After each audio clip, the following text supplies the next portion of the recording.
Jay Crawford, Adam the Bull, Garrett Bush, Dustin Fox, Jason Lloyd, Tyvis Powell, plus, ba-da-da-da-da, you're loving him, Mikey McNuggets. And so many big names, it would take me hours to say all of their names. The ultimate Cleveland sports show starts now. Booyah! Welcome, everybody. It's opening day on the Ultimate Cleveland Sports Show. Here we are at Progressive Field, of course. And it's ugly out there. At least it's not snowing anymore. There was some snow on the car this morning. It was this morning. Yeah, we had some snow. It is cold as hell out there. But they're going to play baseball. We'll find out who the tough guys are, guys. Because you like that? You like playing in these harsh conditions? I'd play in any position. You know, if I were in shape and young, I'd play in any conditions. I can't stand when the players wear the head condoms. Those are embarrassing. You should never wear those. I would never wear those when I played. What's wrong with that? I wore the head condom. No, you can't be wearing the head condom. When you played football? You wore the head condom? When I had, yeah. First of all, stop calling it that. Stop calling it that. Dude, you grew up in Cleveland. You should be used to the cold weather. No. What I'm talking about, talking about the thing under my helmet. You know, the thing that I did it so my helmet wouldn't slide. That's why I wore mine. Is it the same thing the baseball players wear when it's really cold? Well, I don't know what you refer to. You're talking about the Jed Wills picture that he's wearing that thing that's yes. Oh, yeah. I would wear that when it was cold. Okay. Well, are you insane? You're talking about the Pooh Shiesty man. In fairness to you, it is the middle of winter football season. I understand it's cold. It's not. I'm never wearing that thing if I'm a player. Now, if a baseball player go out there with that today, yeah, that's a now I kind of get it. Especially, it's often a lot of Latin players because they're not. You know, if you grew up in the Dominican Republic or Venezuela, this weather is kind of insane. Yeah. You're not used to it. This ain't like this ain't their first year in Cleveland, though. No, that's true. Like, Jose shouldn't be wearing it. You got to be used to it by now. He's been here. Yeah, like if this is a guy who's coming from there, and this is his first year, absolutely. I don't blame him. Baseball players can get that off. Like, you know, because you're sitting in the field. Like, I've been on both. Like, when you playing football, you got a bunch of equipment on. Yeah. You got all kind of 30 pounds of equipment. You got enough stuff, and when you get to moving, you're all right, especially if you're going back and forth in and out of the game. Yeah. But if you're playing baseball, you could be sitting in right field with no action. Around. No action. True. And then you could get back to the dugout. You be like, dang, bro, I'm back at the dugout. I just got out. I got a whole nother with the Guardians offense, you might not be you might be waiting a while. Yeah. That's true. But in the dugout, I don't know, don't they have heaters in the dugout? Don't they have I'm sure they do. Like you played baseball in high school. Yeah. Did you wear the head condom? No, you can't. I don't even think. Come on now, Gene Bush is not wearing that. This is how it would go. Yeah, you would go out there in the first inning, you feel it out. You'd be like, I'm not gonna wear it, just see what it's like. And if it was really that cold, you definitely coming back and putting it on. Were you wearing it for football? Did you wear it for football? That thing? No. Oh, he's tougher than you. What are you going to do? He's a D-line. He's a D-line. So the offensive line and the D-line. We got swag. We can do all that. Offensive linemen and the offensive line and D-linemen, there's an unwritten rule. You can't wear sleeves. But that's what Jed Wills. That's why we think of him as soft. No kidding. He's no longer with us right now. There's a reason. We're just breaking it all down. Oh, man. Well, we're going to get to some Brown stuff later, and obviously we're all a little shaky about Donovan Mitchell. We'll talk about that later in the show. But we will begin with opening day in the Guardians. First, Mike, for a read.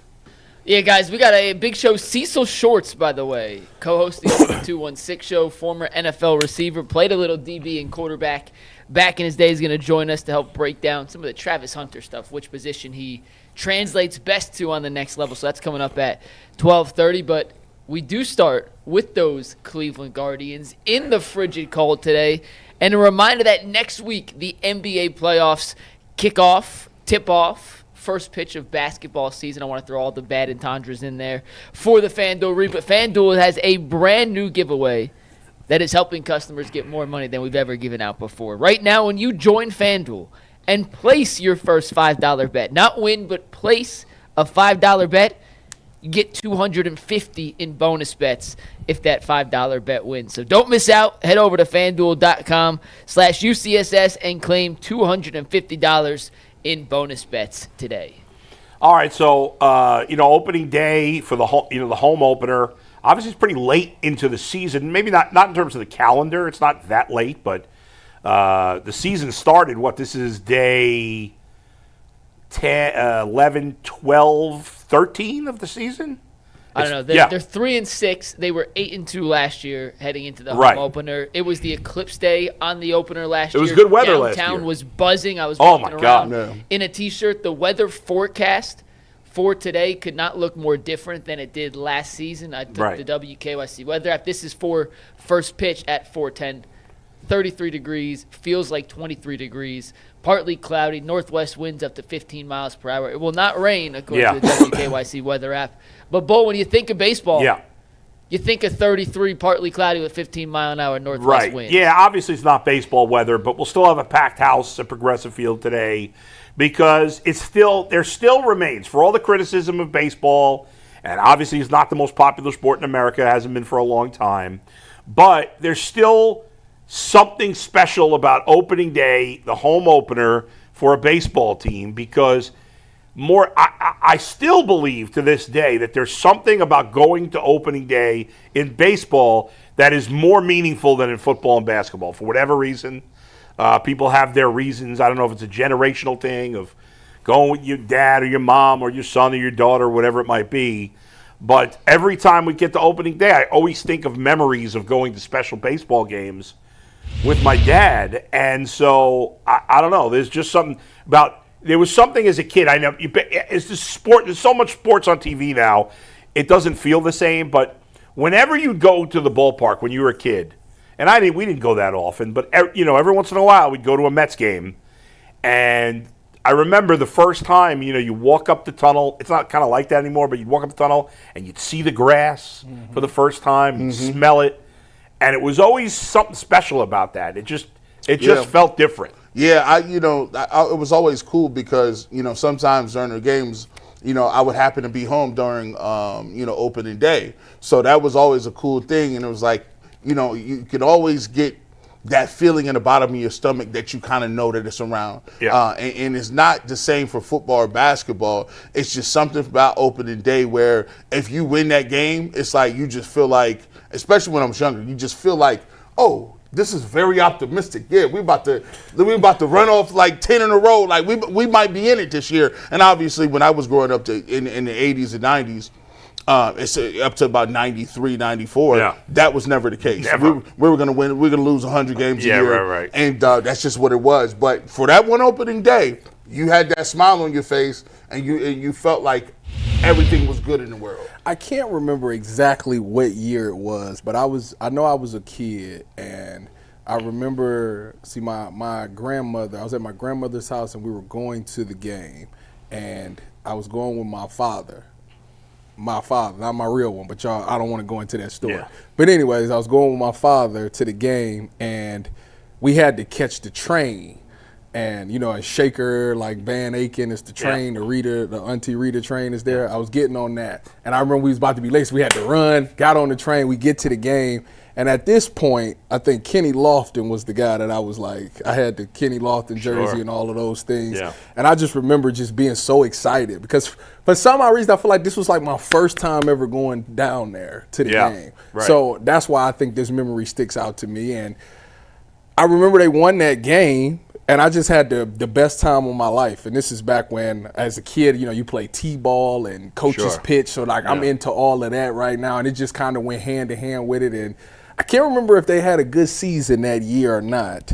But I remember walking away like, man, this was one of the coolest experiences to be in this environment. And I think it was still Jacobs Field at the time. So, yeah, opening day is always meaningful, man, because no matter what happened in the offseason with the Guardians, you are very optimistic because of, especially of the track record that they've had with having so much success. You're like, it might have not looked good in the offseason, but somehow, some way, this team is going to put on a show for us on opening day. So I'm expecting to see the same thing today. Yeah, traditionally the last bunch of years, the Guardians lose the offseason, but quite often win the regular season. Yes. They're obviously off to a pretty bad start here.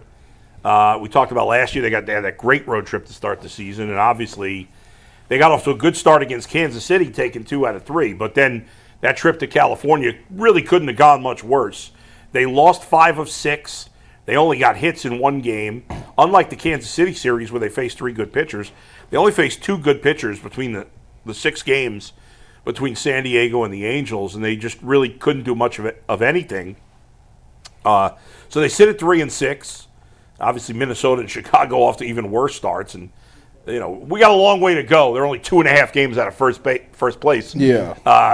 9 games in, we got 153 games left, so there's still a lot to do. But Zach Meisel asked me this morning on the Ultimate Guardian show.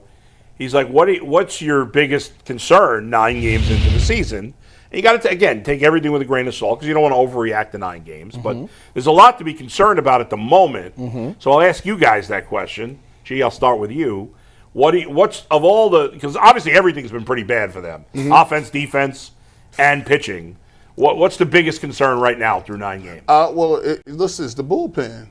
And, the reason it's the bullpen is because this was a strong area for him last year. It was one of the biggest areas, one of the reasons that you got to the ALCS last year. Cade Smith, obviously, and he's been struggling so far. You take a look at everybody up and down in the bullpen. Well, he's been good. Everybody else is struggling. Yeah. Here's the thing. Yeah. Clase has been struggling for calendar 2 years. Like, he's been struggling for a calendar 2 years now almost. And listen, and you do have Cade Smith, and we talked about it before. I'm like, all right, so at what point in time do y'all be like, hey, we do have Cade Smith. Is he going to be the closer now? What are we doing? And are you moving Clase? If your bullpen is the strength of your team, and you are struggling there, and you have some issues when it comes to the front of your rotation, in terms of, all right, well, what is McKenzie going to do? What are we doing? They just don't have. They was always able to lean their hat on. We'll find a pitcher somewhere. We'll find somebody lively, a pitch out of his mind in the beginning. Yeah. We'll be able to lean on the bullpen. Actually, you know me, I say Sticks all the time. Sticks has been like average, but hey, look, Jose is off to a good start right now. Great start. He got some. He put the team on his back.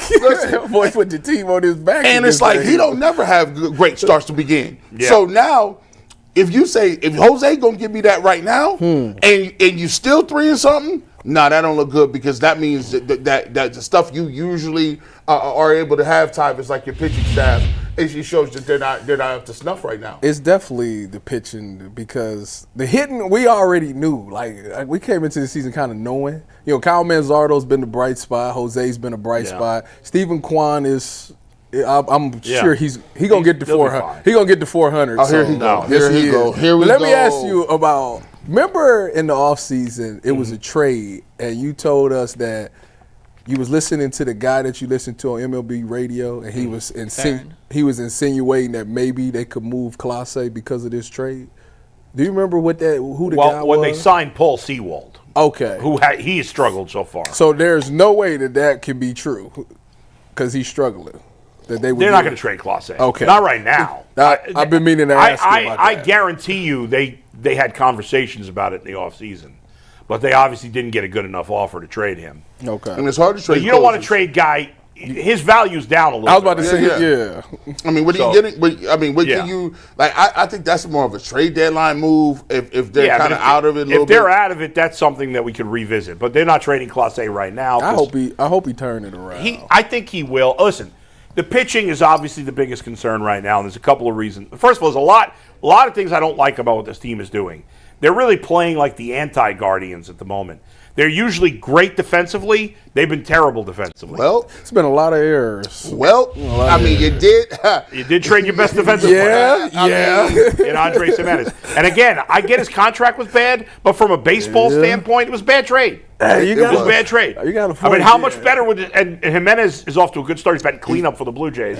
And how many home runs he got? 3 or 4. I can't remember. 3. Yeah, that'd be nice. How about that contract Vladimir Guerrero Jr. got yesterday? 14 years, $500 million. Good for the Blue Jays. Cubs should do the same thing with Kyle Tucker, but they won't because they're suckers and they wasted money on political campaigns. I don't like it. All right, but getting back to the Guardians. So the defense has been pretty bad. Jose, a great start offensively. He has been sloppy defensively, which we're not used to seeing from him. Rocchio hasn't been great. Arias hasn't been great. So they have struggled. Bo Naylor hasn't been great defensively.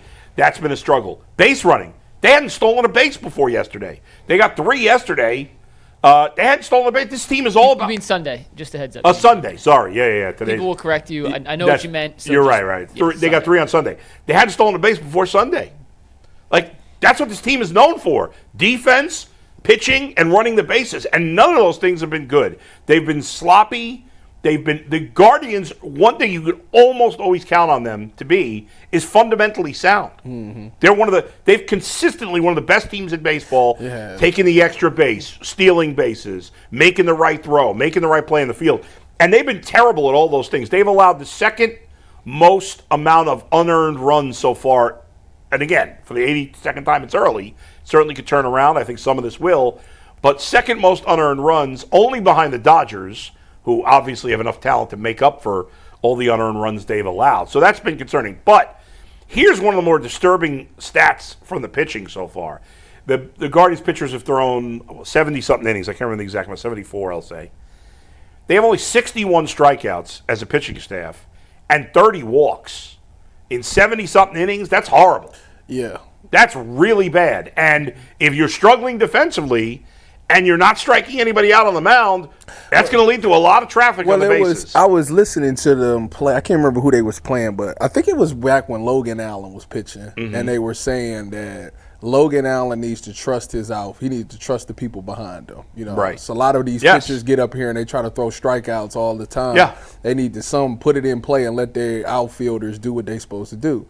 And it's funny because if you put it in play, they're having errors. You seeing them bobble the ball, or you see them not getting it clean in the glove, and it's been shocking actually. Because like you see it every once in a while, like that's once, but like it seems like every other game it's somebody. I done seen Stephen Kwan lose the ball. Like it's been a weird start. Yeah, it has been from that. Like you said, we all expected the hitting to be a little hit and miss. Yeah, the pitching.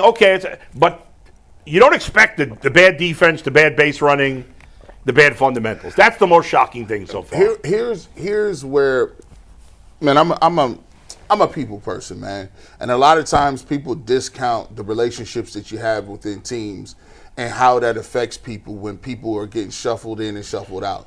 Obviously, Bo Naylor and Josh Naylor are brothers, right?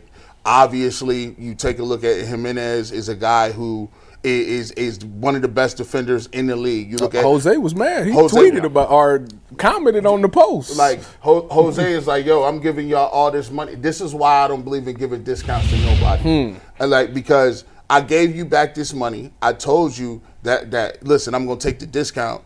But you sign Jimenez, he have a couple down years with the bat. All of a sudden, you trading him off for pieces and parts.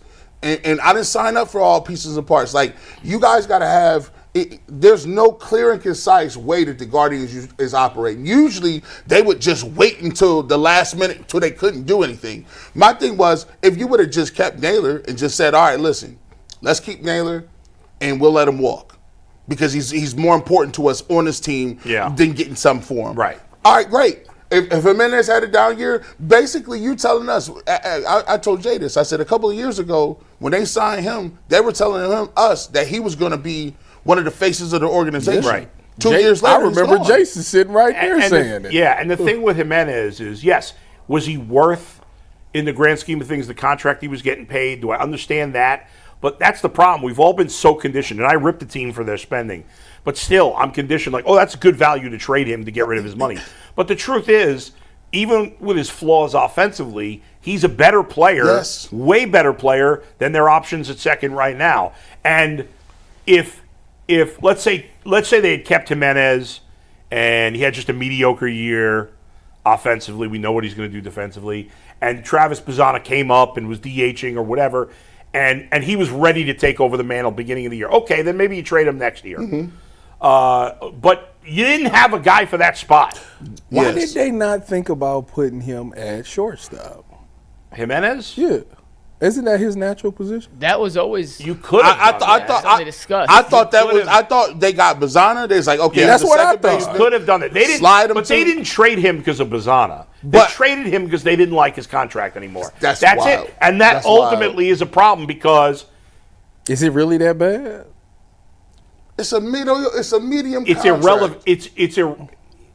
It's only bad, and I say that in air quotes because it's not really bad.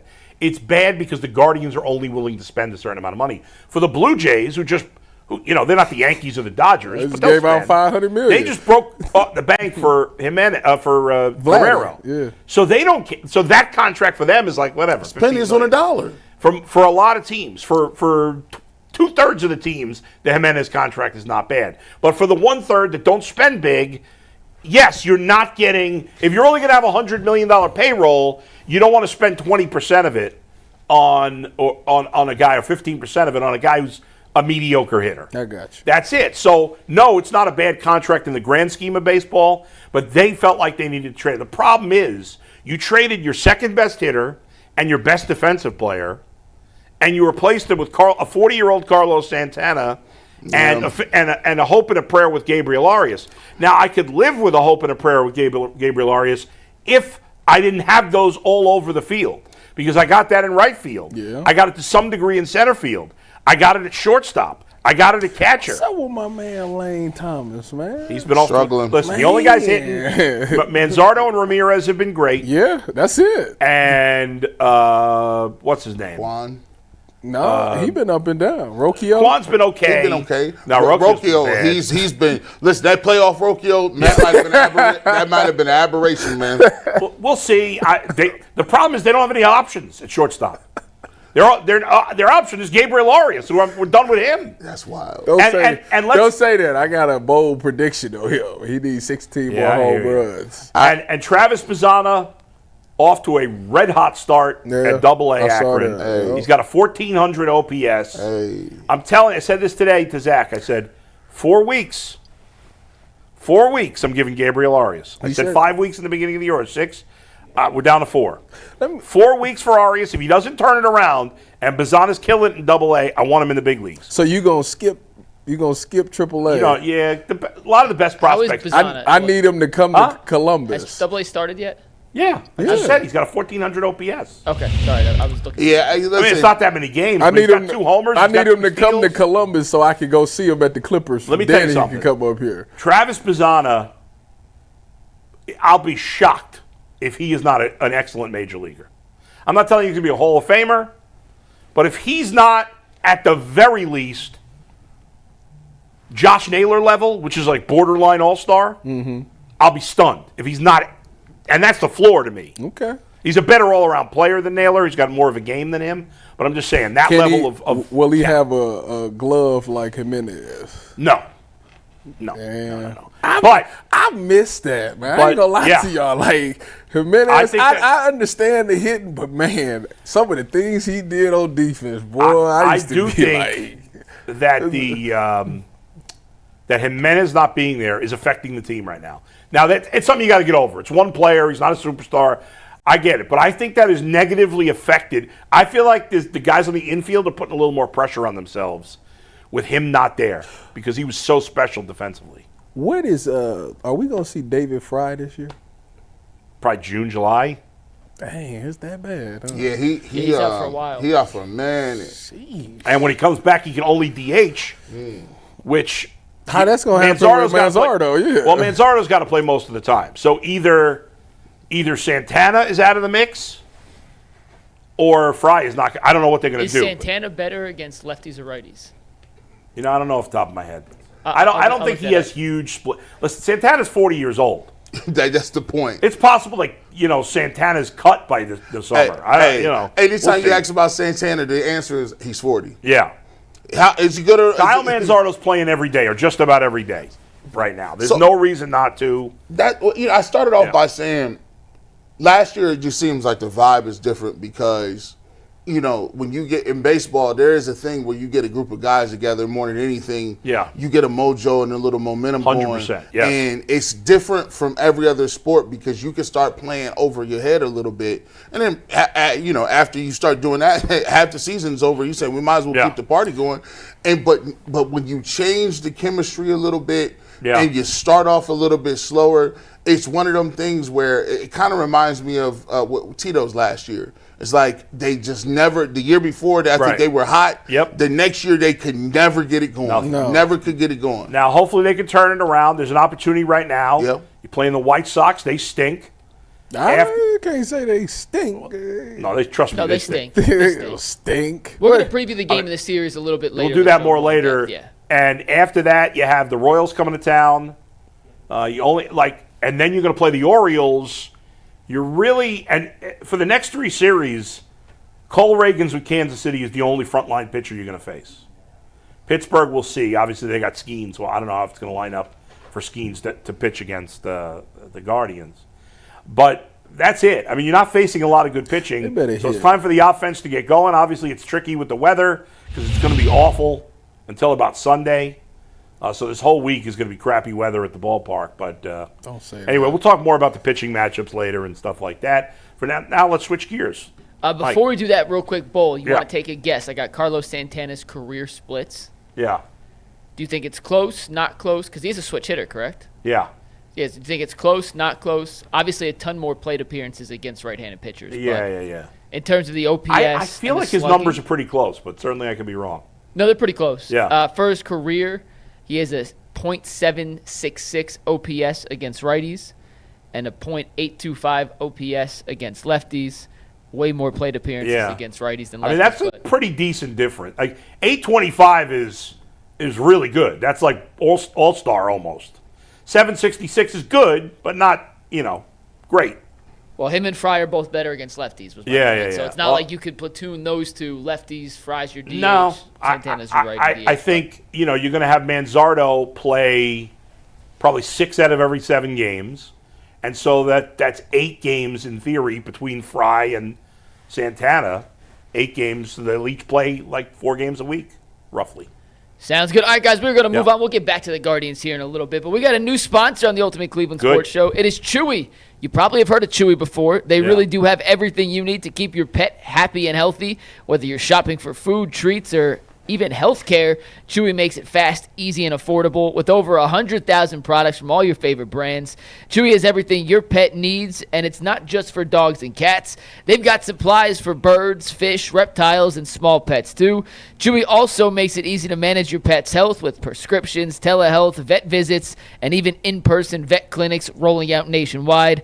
Auto Ship is a game changer. You can set up automatic deliveries for your food, treats, or any essentials, so you never run out and you can easily change or cancel it anytime. Chewy has everything you need to keep your pet happy and healthy, and right now you can save $20 on your first order and get free shipping by going to chewy.com or clicking the link in the description. Save $20 on your first order with free shipping by clicking the link in the description. Minimum purchase is required. New customers only. Terms and conditions apply. See the site for complete details. Mike, let me say something about Chewy real quick. I'm glad they're a new sponsor of ours because I oddly was just reading this very cool story about Chewy. Apparently, Chewy, you order the dog food or cat food online, but this story was dog food. And, when your dog dies, the first thing you think, you're not going to be thinking about canceling your subscription to Chewy. Mm-hmm. But apparently, when a dog dies, Chewy, when you eventually call them, they will refund you your last order, and then they send you like flowers, like, "Hey, That's sorry dope. about your dog That's passing away." crazy. And they don't have to do that. Nobody would crazy. expect that. That's crazy. That's a really good company, and I'm glad they're part of the show because that's really cool. When I heard about that, That's crazy. I like that. All right, Mike, go ahead. So later in the show, Cecil Shorts is going to come on to help break down the differences of playing cornerback and receiver at the highest of high levels. Tyvis played defensive back. We don't have an NFL receiver on the show, so he's going to give us that little insight. But to kind of preview that conversation with Cecil, and this is in the context of Travis Hunter, who is being mocked. Mel Kiper had a new mock out today. He had the Browns taking Travis Hunter at number 2. So in the context of Travis Hunter, what is more valuable in today's NFL? A dominant wide receiver 1 or a lockdown cornerback 1? We know Hunter can play both, but Tyvis, we'll start with you. What is a more valuable commodity in today's era of the NFL? A dominant receiver or a dominant cornerback? As much as it pains me to say this, it's obviously he ain't crazy. Like a wide receiver 1. He's not crazy. It kills me to say this, but it's 1,000% a wide receiver 1 because of the fact that they can change the entire game. I know that the thing about corners today is that they're very up and down. You know, when it comes to years, there's not 100%. A lot of consistency at the corner position, and it really bothers me because back when I was playing among some of those guys, you know, those guys were consistent year in, year out. These corners can have a good year. The next year they can fall totally off and then come back and everybody still say they great. So, but at the wide receiver position, you've seen how just one receiver changed the game. Look, Jamar Chase, for example, changes the entire game for Cincinnati every time he plays. Double team, triple team, it doesn't matter. He still finds a way to get open and score touchdowns. If you want to be successful in this league nowadays, you got to be able to score points. And obviously the wide receiver is the direct correlation to scoring points. So, yeah, it's wide receiver 1. Man, listen, man, Tyvis, I like your integrity, man.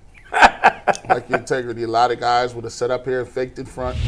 But, I gotta keep it real. You kept it real. You kept it 100,000% G, and you are correct, man. Here, watch this. Hey, Bull, you know what this is? If you do this, that's holding. Look,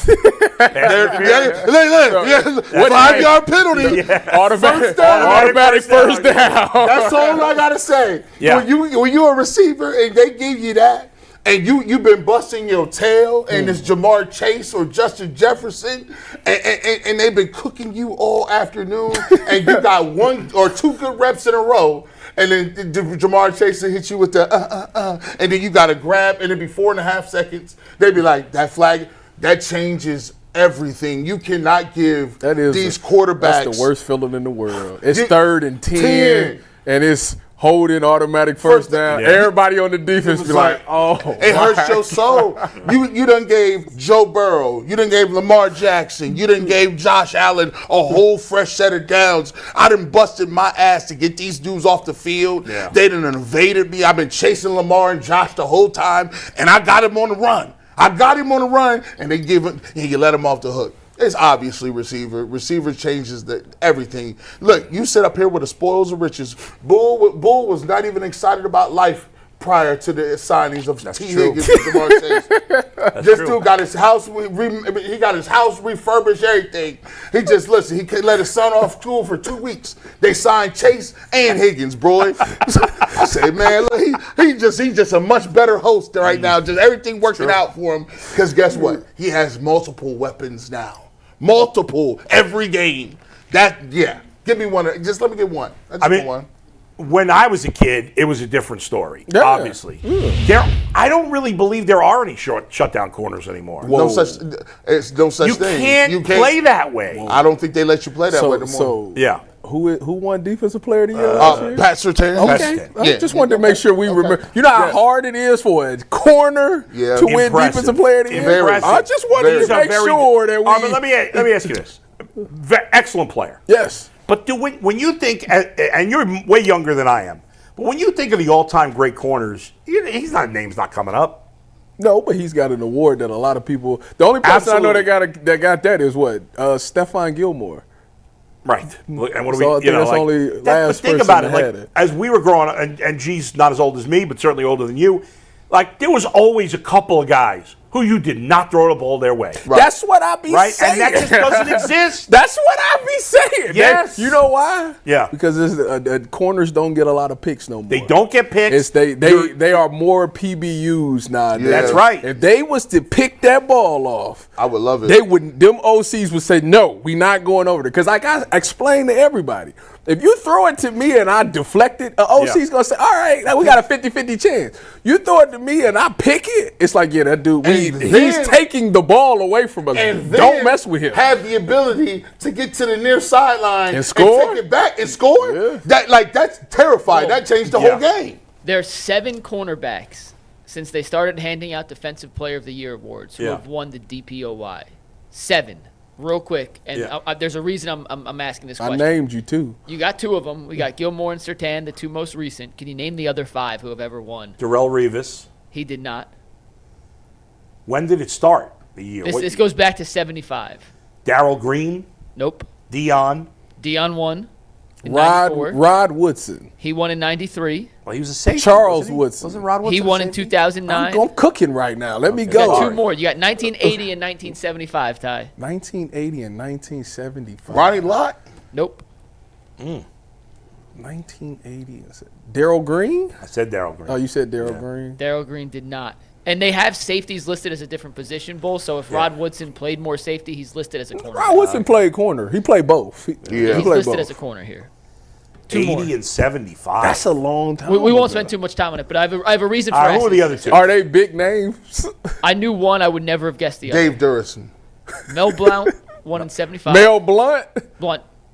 Steelers. Yeah, he got. And then Lester Hayes won in 80. From the Raiders. The reason I asked that is when I think of the most dominant cornerbacks that in my lifetime I can remember, it was Darrelle Revis. You did not throw at Darrelle Revis. At the end of the season and growing up in New Jersey, the New York area, they would show the stats. Darrelle Revis had like 40 targets all season. Teams just did not throw his way. He never won a DPOY. Yeah. I don't think that level of lockdown, Revis Island type cornerback, as good as Surtain is and as good as some of these guys are, they don't exist because the way offenses can create releases, they can bunch stuff, so then everyone's getting their own routes and separations. It's a different era of football. Yeah. And I think receiver is just significantly more valuable because of the ways you can take out a cornerback from the game plan. You can't take out a receiver. Is Revis the last? And even he wasn't great for that long. Revis had, it's crazy. I did this study. Revis had a year that was like, his 1 year was like unbelievable.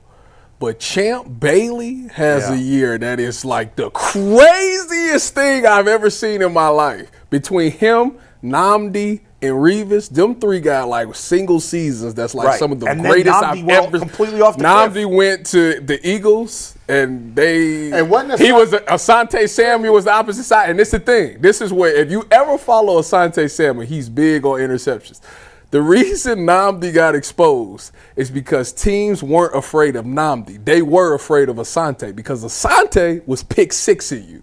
Nnamdi was just deflecting the ball. So I'm not throwing at Asante, but I am going to go at Nnamdi. But why? I don't know who's advising him, but there's no way. Who? Asante? Listen. Talking about him and Dion beefing? Yeah. Now listen. Hold on. I'm glad I'm looking at the stats real quick. You ain't kidding. Darrelle Revis had 31 pass breakups in 2009. No, Champ Bailey's stuff was ridiculous. I'll go to Champ Bailey's next. Champ was ridiculous. In 2009, he finished second in the DPOY voting.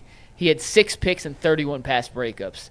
In 2006, Champ Bailey had 10 interceptions, 21 pass breakups, and 4 forced fumbles, finished second in DPOY voting. It was ridiculous. I think he had like I can't remember what it was, but it was like his completion percentage was something just ridiculous.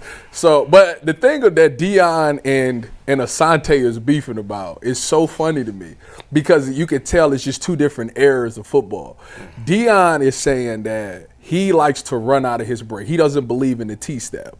The T-step for people that's when you take your foot and you slightly turn it when you break to come back forward. Mm-hmm. I was a T-stepper. That's what is being taught today. Dion was taught to run out your break. It's just boom, boom, you just run your feet out of the break. How I feel about it is it doesn't matter if you T-step or run out the break. Can you get out? Whatever you need to do to get out your break faster works. The reason that Asante feels the way he feels is because that's what he was taught. And if you watch majority of corner or DBs today, they do that. Now, the reason why their arguments is not even relevant is because nowadays all corners play press man-to-man. If you play off, that matters. If you play press man-to-man, it doesn't matter if you run out your break or T-step out your break. You ain't doing it no ways because you pressing up. Mm-hmm. If you playing off, that's when your break matters. Mm-hmm. So the argument is kind of irrelevant. Now, Tyvis, I want to go through there because we started this with Travis Hunter. Yeah. And Steve, if you could keep rolling these footage, when people is trying to tell me that this man is mid when it comes to this, he's jumping. He's in zone mid coverage, and he's jumping routes that ain't even his. He's sticky in man coverage. He's locking boys up. Can you tell me, when you watching him play, what makes him so good at corner that he could play man and zone? Or maybe you don't think he that good. I never said that. Oh, all right. I'm in the minority because a lot of people think he's a better wide receiver than corner. I actually think he's a better corner than wide receiver.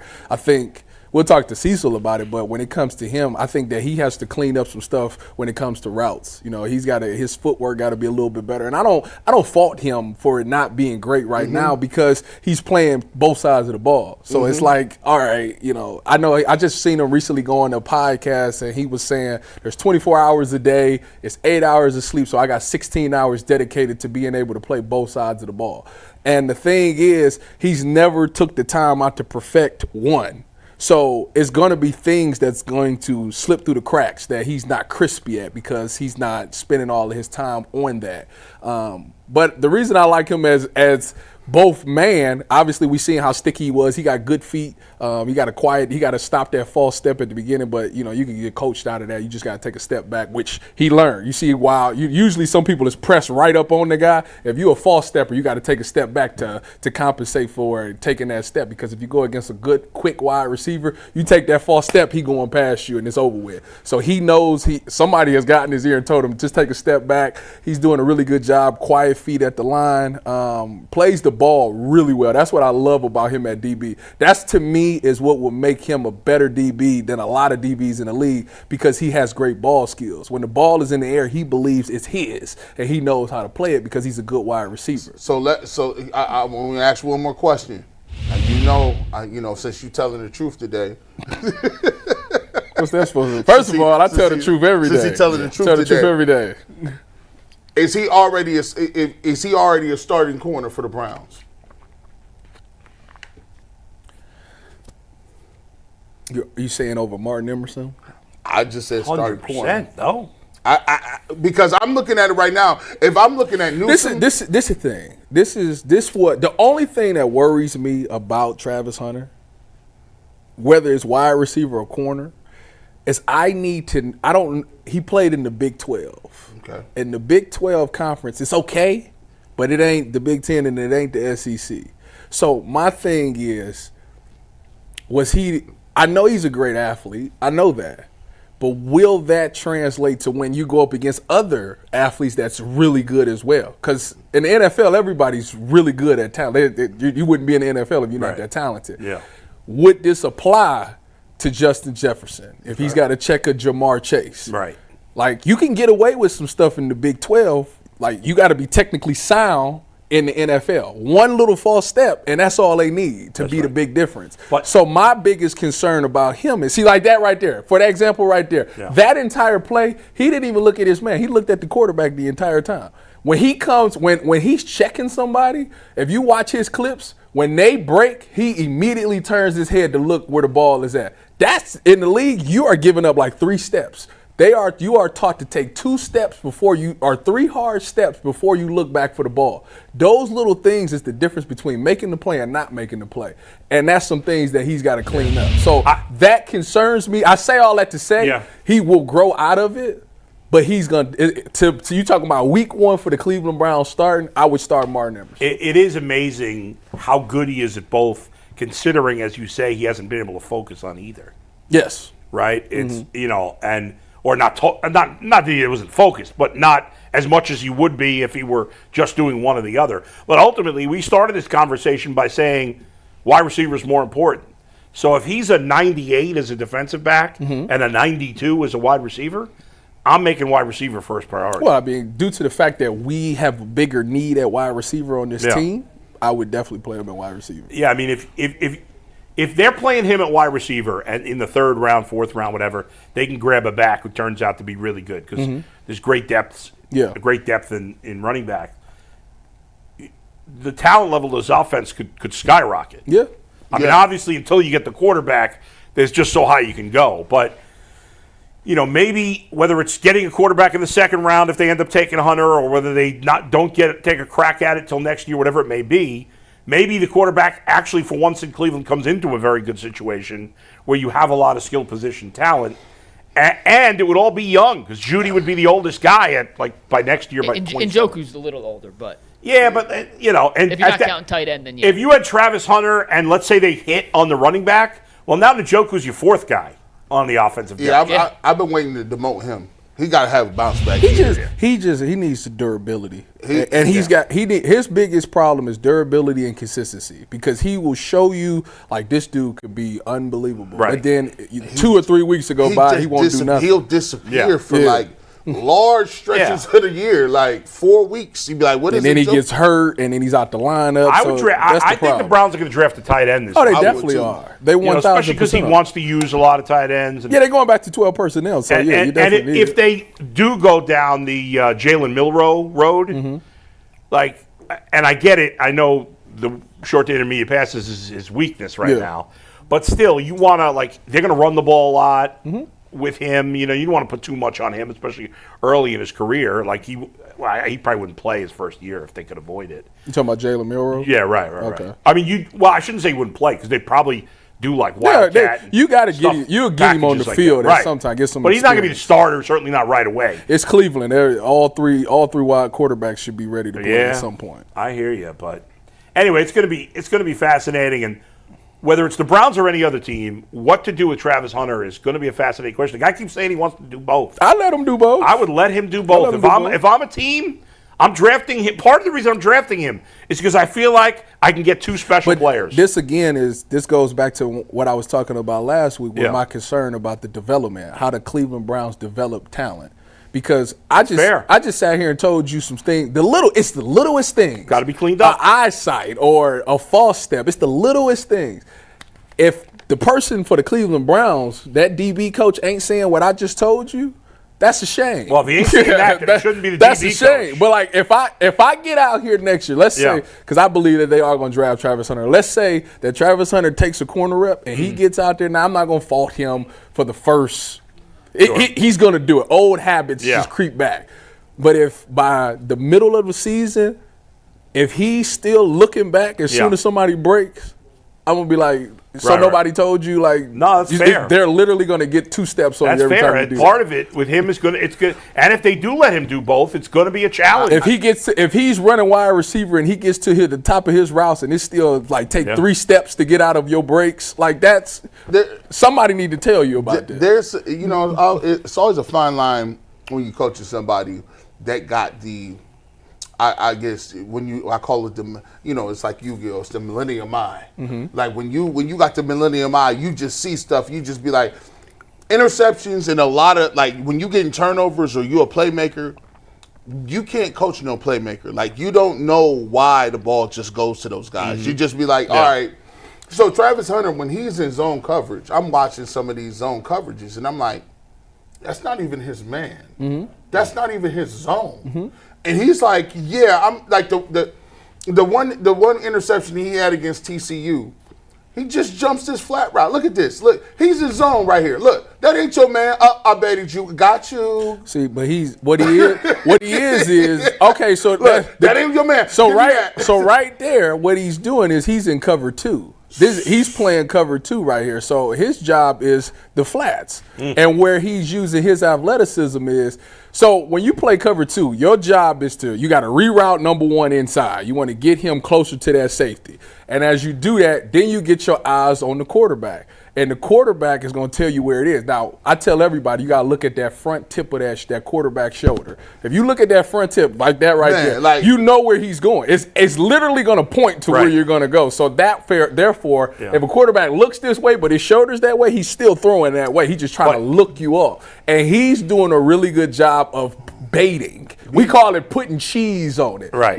Ty, on Thursday, you want to diagram some of this on the iPad for us? Sure. Yeah. We don't have it but loaded to your up now, point, but Tyvis, Thursday we could do that. Don't you think that in the NFL, unique. See, that's the what quarterbacks are going to bait him. That's what I'm saying. Yeah. So, like, he can do these things. And like I say, you got to get out there. You got to get in the NFL. Some of them preseason games, you got to try it. You got to see what you can do. Right. But you got to understand that these quarterbacks are really, really good. So the things that you could put cheese on something, but it can't be too much cheese that you can't get to your assignment. Right. And for some of these routes, like the first one where he jumped the flats for the interception, like the quarterback literally turned his whole body and said, this is one way. If a quarterback goes and turns his whole body this way, he don't have time to go, oh, I'm not going to go there. I'm going to go back. Like, he should be sacked by by that point. You do got a guy named Myles Garrett back exactly. there. So it's some of these routes, it's a given that the ball is going to come out at a certain time. But like I say, it's all easier said than done. Like, I can sit here and tell you that when you're in the field of play, you got to be a football player. And his instincts is really good.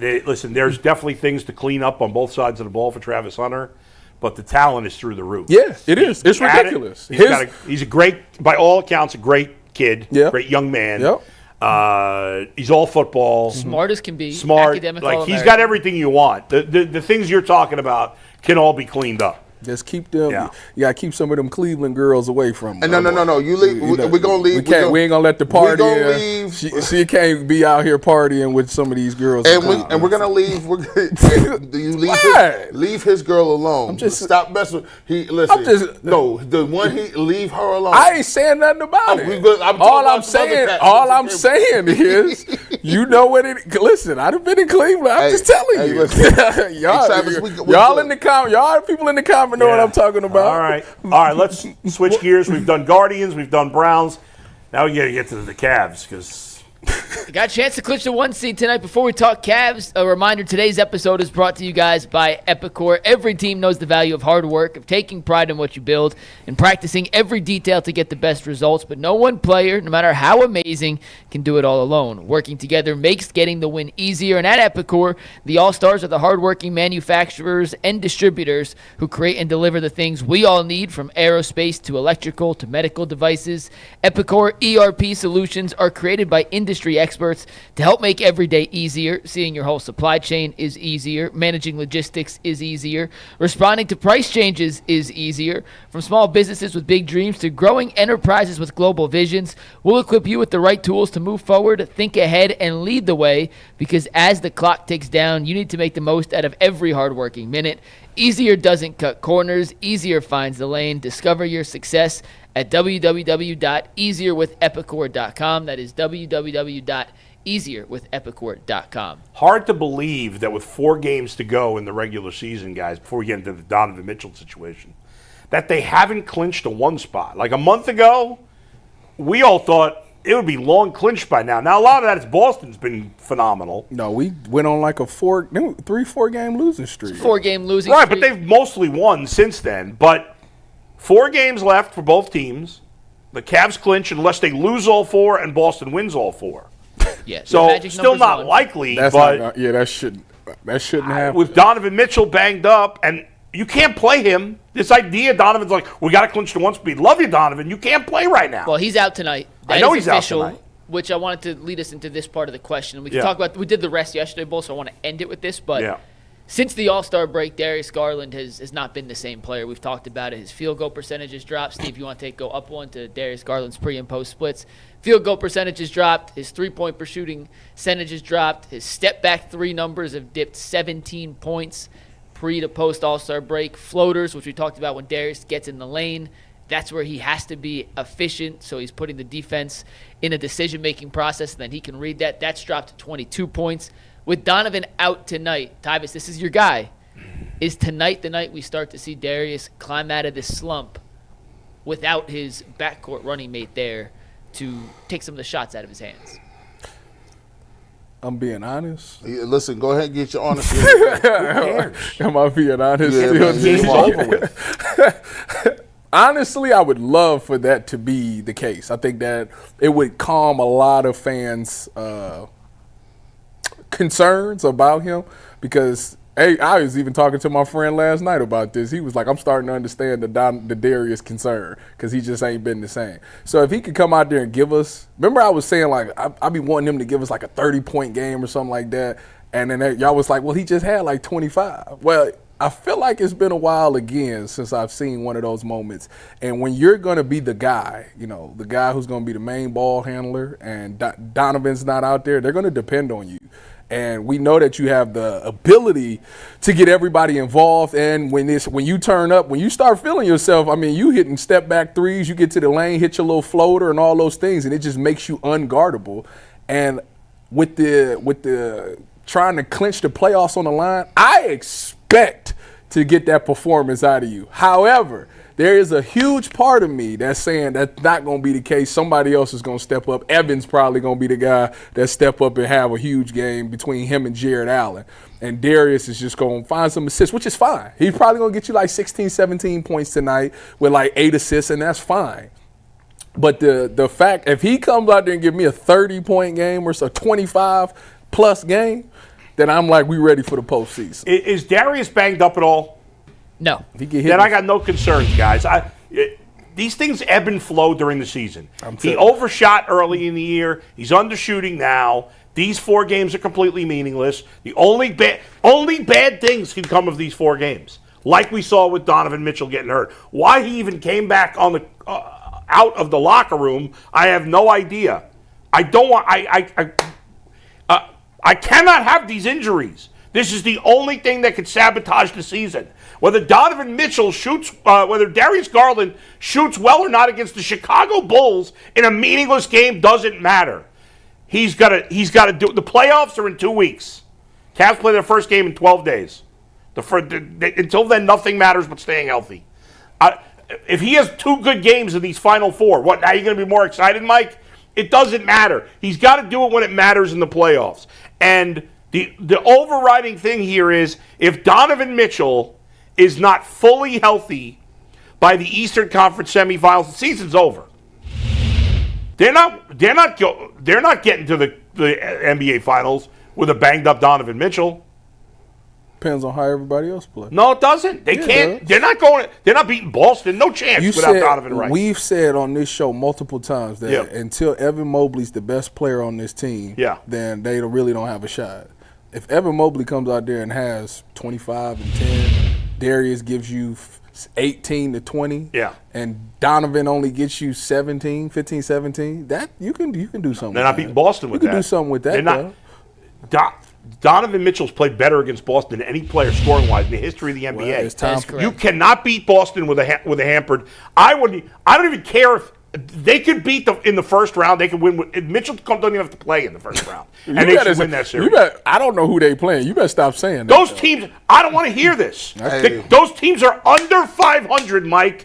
There is no excuse for the Cavs to have a series in the first round. And even if Donovan Mitchell doesn't play, they should win that series. I agree with you. I agree. Yell at you. I don't know. Anthony Lima, he sent me this yesterday during the show. Shout out to my man Lima. Since February 1st. Of all the qualified guards playing at least 15 games, Darius Garland is 47th out of 48 in shooting percentage at 41.3. Only Fred VanVleet is worse at 34.4%. I don't like the poor shooting when it comes down into the playoffs. And I've always said one thing about, you take a look we talk about Kobe all the time, and we talk about different other people. Mm-hmm. The problem with me with Darius Garland is not the fact of his talent level. His talent level is there. We understand what he can do, but the man has yet to develop a serious game face and understanding what needs to be done. He can't just think he's along for the ride. He's going to have to play at his highest level in order to beat the Celtics. That's right. That's right. And right now, there's times where he's not, I just want to say this. I'm just want to let everybody know this. The Cavs are not good enough physically to play anybody off to the left. They are not physically gifted enough to take games off and to check out. They don't have checkout talent. You don't got checkout talent? 97 Bulls. They got checkout talent. The Golden State Warriors with Kevin Durant, they got checkout. And even the 16 Cavaliers with LeBron James and Kyrie Irving. This team ain't that.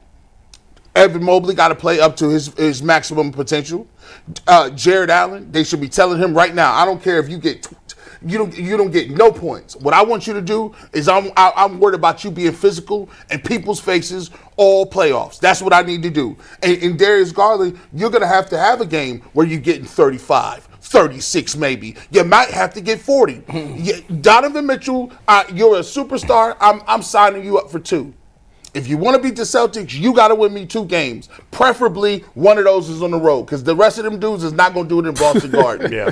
Evan Mobley, will. You got to give me a game. Give me a game where I look back and say, Evan Mobley won that game for me, 25 points. I believe he's going to do that. And I think he's going to do that. Wait a minute, wait. Now it comes down to who? Darius Garland winning the game, and I'm not talking about 14 points, and I'm not just talking about the offense. I'm talking about the turnovers. I'm talking about the lackadaisical play with the basketball, the laughing and giggling and stuff, conceding points. Whoa. Chill on the laughing and giggling. He's got to sharpen up. You're right. I played in a championship game and was laughing and giggling. So stop that. Tyvis, stop that. It's a different type of atmosphere out there, bro. You know it's a different type of atmosphere. He can't enjoy what he doing? If you up 30, you ain't up 30. If he's kicking ass, he can. Yeah, you kicking ass and taking names. Yes, yes, we could get all. But he needs to be a special. He needs to have. You got to think about this, man. We done seen Kobe.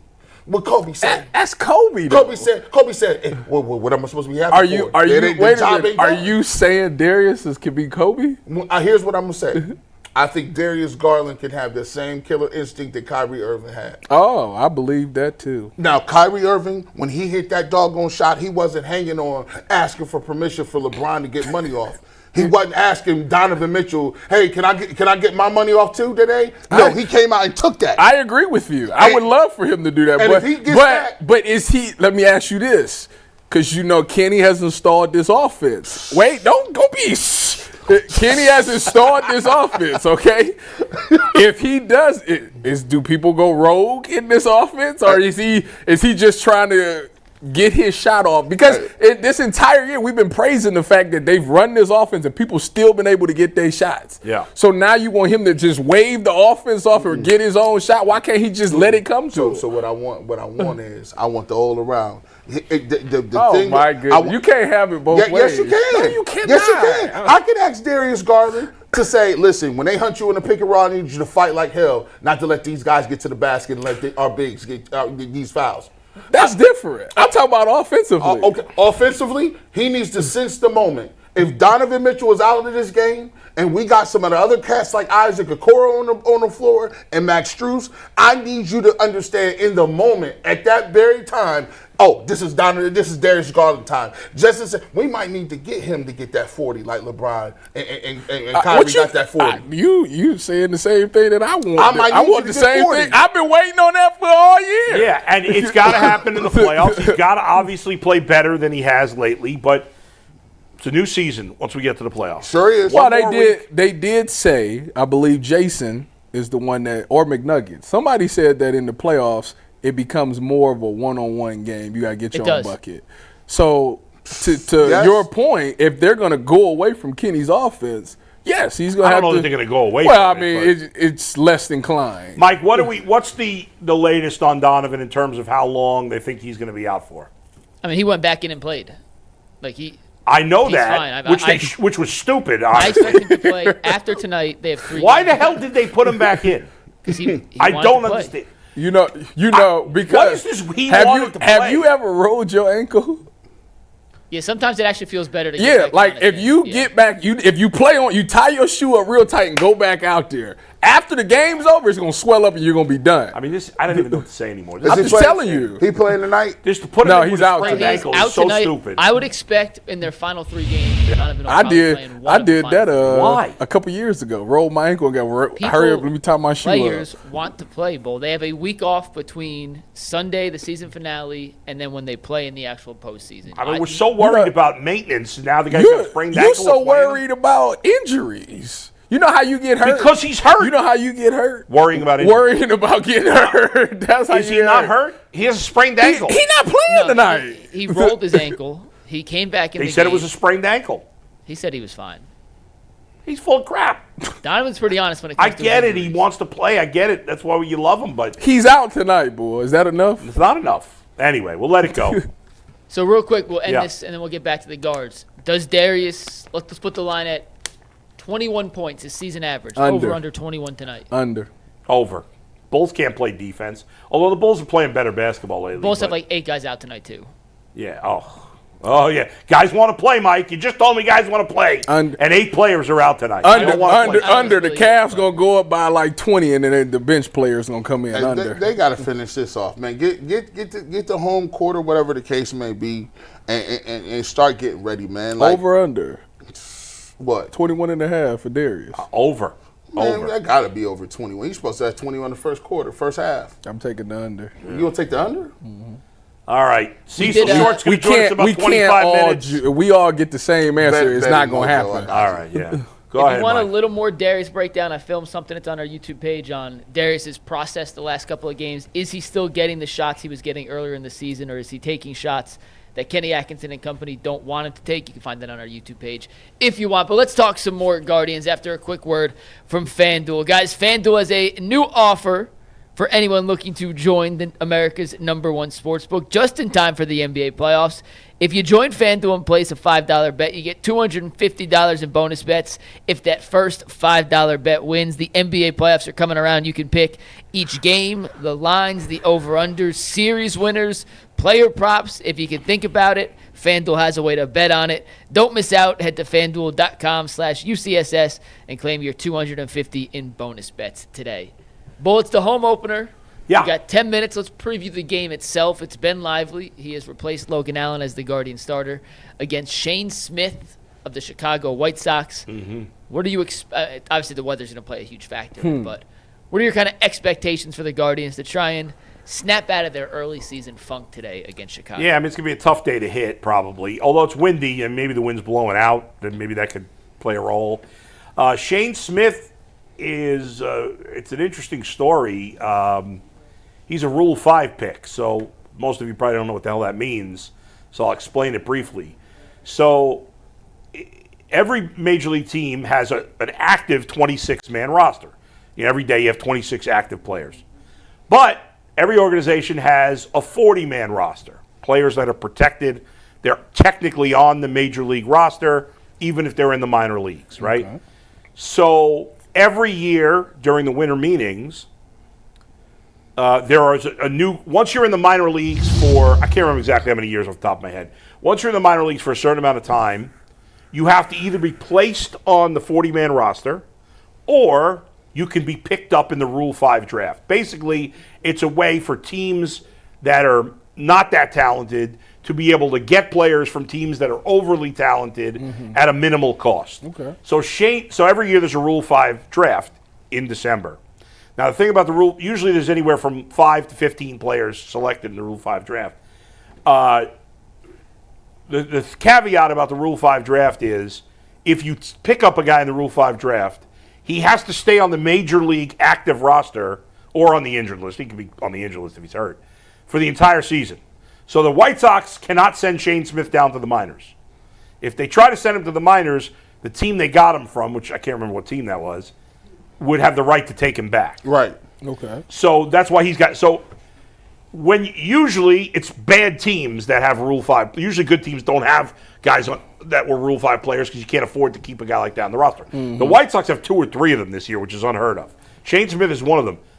I've almost never seen a starting pitcher be a Rule 5 pick. It's unheard of because the fact that you would not have a pitcher. So you said the pitcher for Chicago is that bad? The whole roster is horrible. Okay, they have their best player is Luis Robert, who's their center fielder. Is he hurt? Yeah. No, he's healthy right now. Okay. He's hurt often. That's what I'm saying. He's a very good player. Their entire pitching staff is trash. Now, they got a couple of young pitchers that have some potential, but nobody that's really ready to pitch. I would bet you that the average Guardians fan could only name 5 or 6 players on the entire roster. Let's do it right now. Tyvis, let's try it. How many White Sox can we name? Luis Robert, Shane Smith. Who else you got? Their closer, and I say closer because I don't know if they had any. Clevenger, right? Why you do? Mike, don't spill the beans. Mike Clevenger. We talked about this already. We had bro. I don't know nothing about the White Sox except that Ice Cube wore that hat. That's it. Let me see. So their catchers. Wait. Can I try? Because you don't. Is Lloyd Jimenez still on the team? No. Okay. Corey Lee. Corey Lee is a catcher. Yes. Okay. That's what 4. Yeah. Andrew Vaughn. Yes. Oh, look at Probably this. their second best offensive player, and he's not that good. Is Benintendi? Yes. They're in the same level. Look at you, McNuggets. They're in the same level as the A's as me. Oh boy, McNuggets. The A's are better. I mean, I don't know the A's player. I can't name another pitcher. So their catchers are Matt Tice and Corey Lee. They have Andrew Vaughn at first base. Second base is either Brooks Baldwin or Lennon Sosa. Shortstop is sometimes Baldwin. They also have Jacob Amaya. Third base, I'm drawing a blank. They have Benintendi in left, Luis Robert center. Yes. Right field, they have a veteran journeyman named Nick Martini. That's impressive. That's not a real name. Nick Martini. Nick Martini, That's crazy. Veteran journeyman, played for the A's, the Reds, the Cubs. That's crazy. You can name. I can't think of their third baseman. That's going to drive me crazy now. So their bullpen, they have Mike Clevenger, they have Francis Elyard, they have Shane Smith in the rotation, they have Jordan Leisure in the pen, they have Jonathan Cannon in the rotation. Their one veteran that you may have heard of from their rotation who's pitched well for them in 2 starts, Martin Perez. He's been around the league for a while, pitched for Texas. That's impressive. That's it. I'm missing a few of their pitchers that I'm not thinking of. That would be equivalent Bad to job, me Eddie. and G trying to name the Tennessee Titans starting offense and defense. That's crazy. Like, I'm just We could do it. No, We could do that. we could not. No. Oh, absolutely. No, we could not. At all. I don't know none You of their want bet? linemen. I don't know their Dan linemen. Moore's left tackle. Lloyd Cushenberry's their center. They just moved Soronsky to right tackle. Zoronsky. He was their first-round pick last Are year. you looking He this was up from right Northwestern, No, wasn't he? they just drafted J.C. Latham.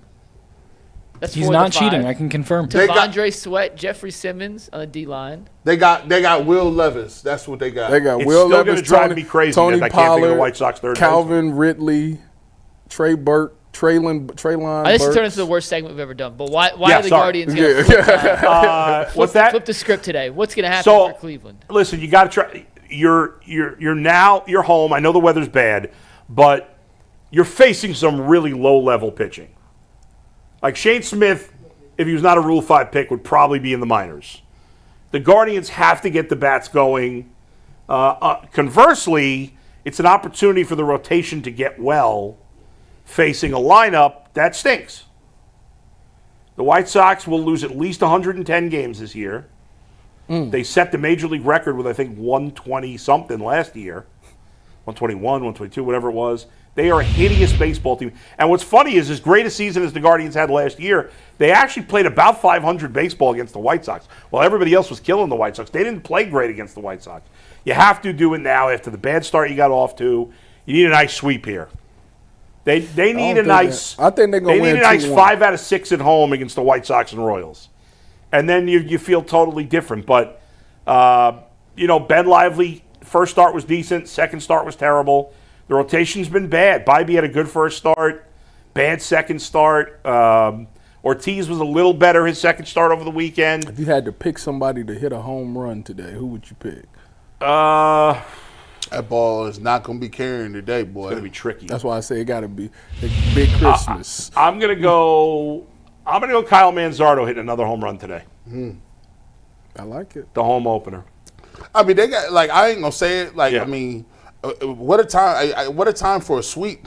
You got it. Can I get it? Because remember last year, What, you we said 3-6? You said anytime you come across these White Sox, it's got to be sweeps. You got to sweep them. They're that bad. 3-6. 3-6. Yeah. So they'll put us to 6-6. That's right. Yeah, they need to. Hey, need to sweep. Listen, here's the thing, dude. They need a The sweep. division, nobody's that good in this division. Detroit's off to a 6-4 start, not bad. Minnesota. I have They Minnesota turned it finishing around. ahead of Cleveland. Yeah. Minnesota's looking They've terrible. looked really bad. Minnesota's trash. Nobody's that good. They're all like the Guardians will be fine. They'll be all right. Kansas City's all right. Detroit's all right. Nobody's great. And so there's every opportunity to, a week from now, they could be in first place easy. You got to take advantage of these bad teams because after this, you got Baltimore. Then Pittsburgh was not very good, but then you play the Yankees after that. Baltimore don't got no pitching either. They don't have great starting pitching, though. Yeah. And their best young pitcher is hurt.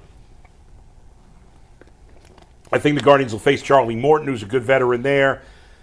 Maybe they'll avoid Skeens, although it would be fun to see Skeens pitch. I want to see Skeens pitch against this lineup. That'd be fun. But, all right, so that's it. So hopefully they'll get it going. I think they'll take care of business today, and I think they'll win. I am a little concerned about Clase because he's been bad. His stuff is there. His stuff is fine. He's very predictable right now, and that's been the problem. I mean, is it, the thing with him is, when you got a 2 pitches, right? Is it just the fact that, because listen, he's throwing like 100 mile an hour cutter. Like, is it just the fact that is he tipping something, or do they know something? Because listen, when you throwing a cutter that fast, like you got a very small room for air, and it's not like they're just hitting. They're hitting him hard. Yeah. They're driving a baseball on him. It ain't like they're getting bloop singles. He's not throwing with a lot of confidence right now. Coming off the playoffs last year, it seems to have carried over. Hopefully, he'll right the ship. No saves so far through 9 games. They only got 3 wins, but yeah. I mean, he led the MLB in saves last year. So last 2 years, I think. Yeah. Both of the last 2 years? I think so. Yeah, actually, you are right. And then he was second the year before. In his 3 years as closer. All right. G, you sent out a tweet this weekend that inspired a topic. We're going to do that after a quick word from Chewy. I know you guys have heard of Chewy. And it's true. They really do have everything you need to keep your pet happy and healthy. Whether you're shopping for food, treats, or even health care for your pet, Chewy makes it fast, easy, and affordable. With over 100,000 products from all your favorite brands, Chewy has everything your pet needs, from toys, treats, beds, and grooming. And it's not just for dogs and cats. They have supplies for birds, fish, reptiles, and small pets too. Chewy makes it easy to manage your pet's health with prescriptions, telehealth vet visits, and even in-person vet clinics rolling out nationwide. And their auto ship is a game changer. You can set up automatic deliveries for food, treats, or any essentials so you never run out, and you can easily change or cancel at any time. Chewy has everything you need to keep your pet happy and healthy. And right now, you can save $20 on your first order and get free shipping by going to chewy.com. Save $20 on your first order with free shipping by clicking the link in the description. Minimum purchase required. New customers only. Terms and conditions apply. See our site for complete details. G, you weren't on the show last Thursday when we did some hypothetical trades for the Browns if they were going to move down from number 2 somewhere else in the first round. And one of those trade scenarios was the Browns trading back with the Panthers at number 8, but getting a future 2026 first-round pick. Now, in the tweet G sent out this weekend, it was not a trade-back scenario for the Browns. It was a trade-up scenario. They take Travis Hunter at 2, and they trade up to number 8 to get in front of the New Orleans Saints to pair Hunter up with his college quarterback, Shedeur Sanders. In this scenario, and Steve, if you want to take tag board full here, the Browns, according to the Fitzgerald-Spielberg evaluation. What the hell is the Fitzgerald-Spielberg evaluation? I'll let you explain in a second, but let me go over. Match the draft points for the 8th overall pick by giving up 33, 94, 179, and 192. So before we dive into whether or not the Browns could acquire a second first-round pick without giving up next year's first-round pick, I'm not quite sure what the Fitzgerald-Spielberg evaluation is, but Tyvis and Bull, is this trade scenario 33, 94, 179, and 192 for number 8, even though it matches up in the point system, is that realistic? No. No chance. Absolutely not. There's why would a team give up a drop from the 8th pick to the 2nd round? Don't look at me. The person who put that out sitting next to you. No way a team would do that for a 3rd round pick and 2 6th-rounders. Y'all be trying to fleece people. This was a good conversation starter. I think Fitzgerald-Spielberg were high. and they got the Panthers winning that because they gained how many points? Yeah, that's crazy. Now, here's the thing. I started off, usually what I did is, you know how you do it in a Madden, right? Mm-hmm. When you're making a Madden trade, you be like, oh, y'all gonna take this? And if they take it, I was willing to give them a lot more. In this scenario, if you could tell, I gave them the 2nd of the 3rd round picks, not even the first one. Damn. So so I was willing to give them the first 3rd round pick. Yeah. as well as their 4th-round pick. Right, but they're not. And a couple of 6s. The only way you'd have to give up the first rounder in 26, 100%. Because look, you're jumping over, like, they're going to go all the way back to, 32? Like, that's from 32 to 8. So you would probably definitely have to give up, like, a pick next year. Or at least, I would say at least a second. If you gave up the 2nd-round pick next year or you gave them a 3rd, you'd have to at least give them a 2nd-round pick. If the Browns are willing to pass on Shedeur Sanders at 2, that means they're not convinced he's a franchise-changing quarterback. Well, hold on. Before we dive into that part of this, I do want to ask one question related to draft trades, and then we could dive into if any of that makes sense. Yeah. Without, and key here is without giving up that 26 first. No way. No, not in that scenario. Yeah. Let me ask the question. Without giving up the 26 first. Yeah. Where do you think the Browns could realistically get back into the first round? Without giving up the first next year? Yes. Oh, I know exactly. Maybe a couple spots. Mid-20s? 15. No way. Mid-20s? I feel like you can get to 15. 15 without giving up a first? Mid-20s. Listen, I got 2 3s this year, and I'll give you a 2nd this year. How much you want to move for? It's 8 spots. Mid-20s. Yeah, I'm with Tyvis. I had mid-20s. I think like 25 and back. So if you telling me, so who's ahead of who? My goal is to get ahead of the Steelers. The Steelers are the 21st pick. I need to be at the 20. They're not. They're not getting 20. Why can't you? Who's the 20th pick? The Colts. I'm looking up right now. The 20th pick. We looked this up the other day, and I totally forgot who it is. The 20th pick is the Denver Broncos. Okay. Yeah. No. Who could be in a trade down scenario? Not to 33. They're not going to 33 without getting a first-round pick. I'm going to give you. So here's what I'm going to do. Give it to you. Who they wide? Oh, I'm going to give you next year's 2nd-round pick. And I'm going to give you a 3 this year and a 4 this year.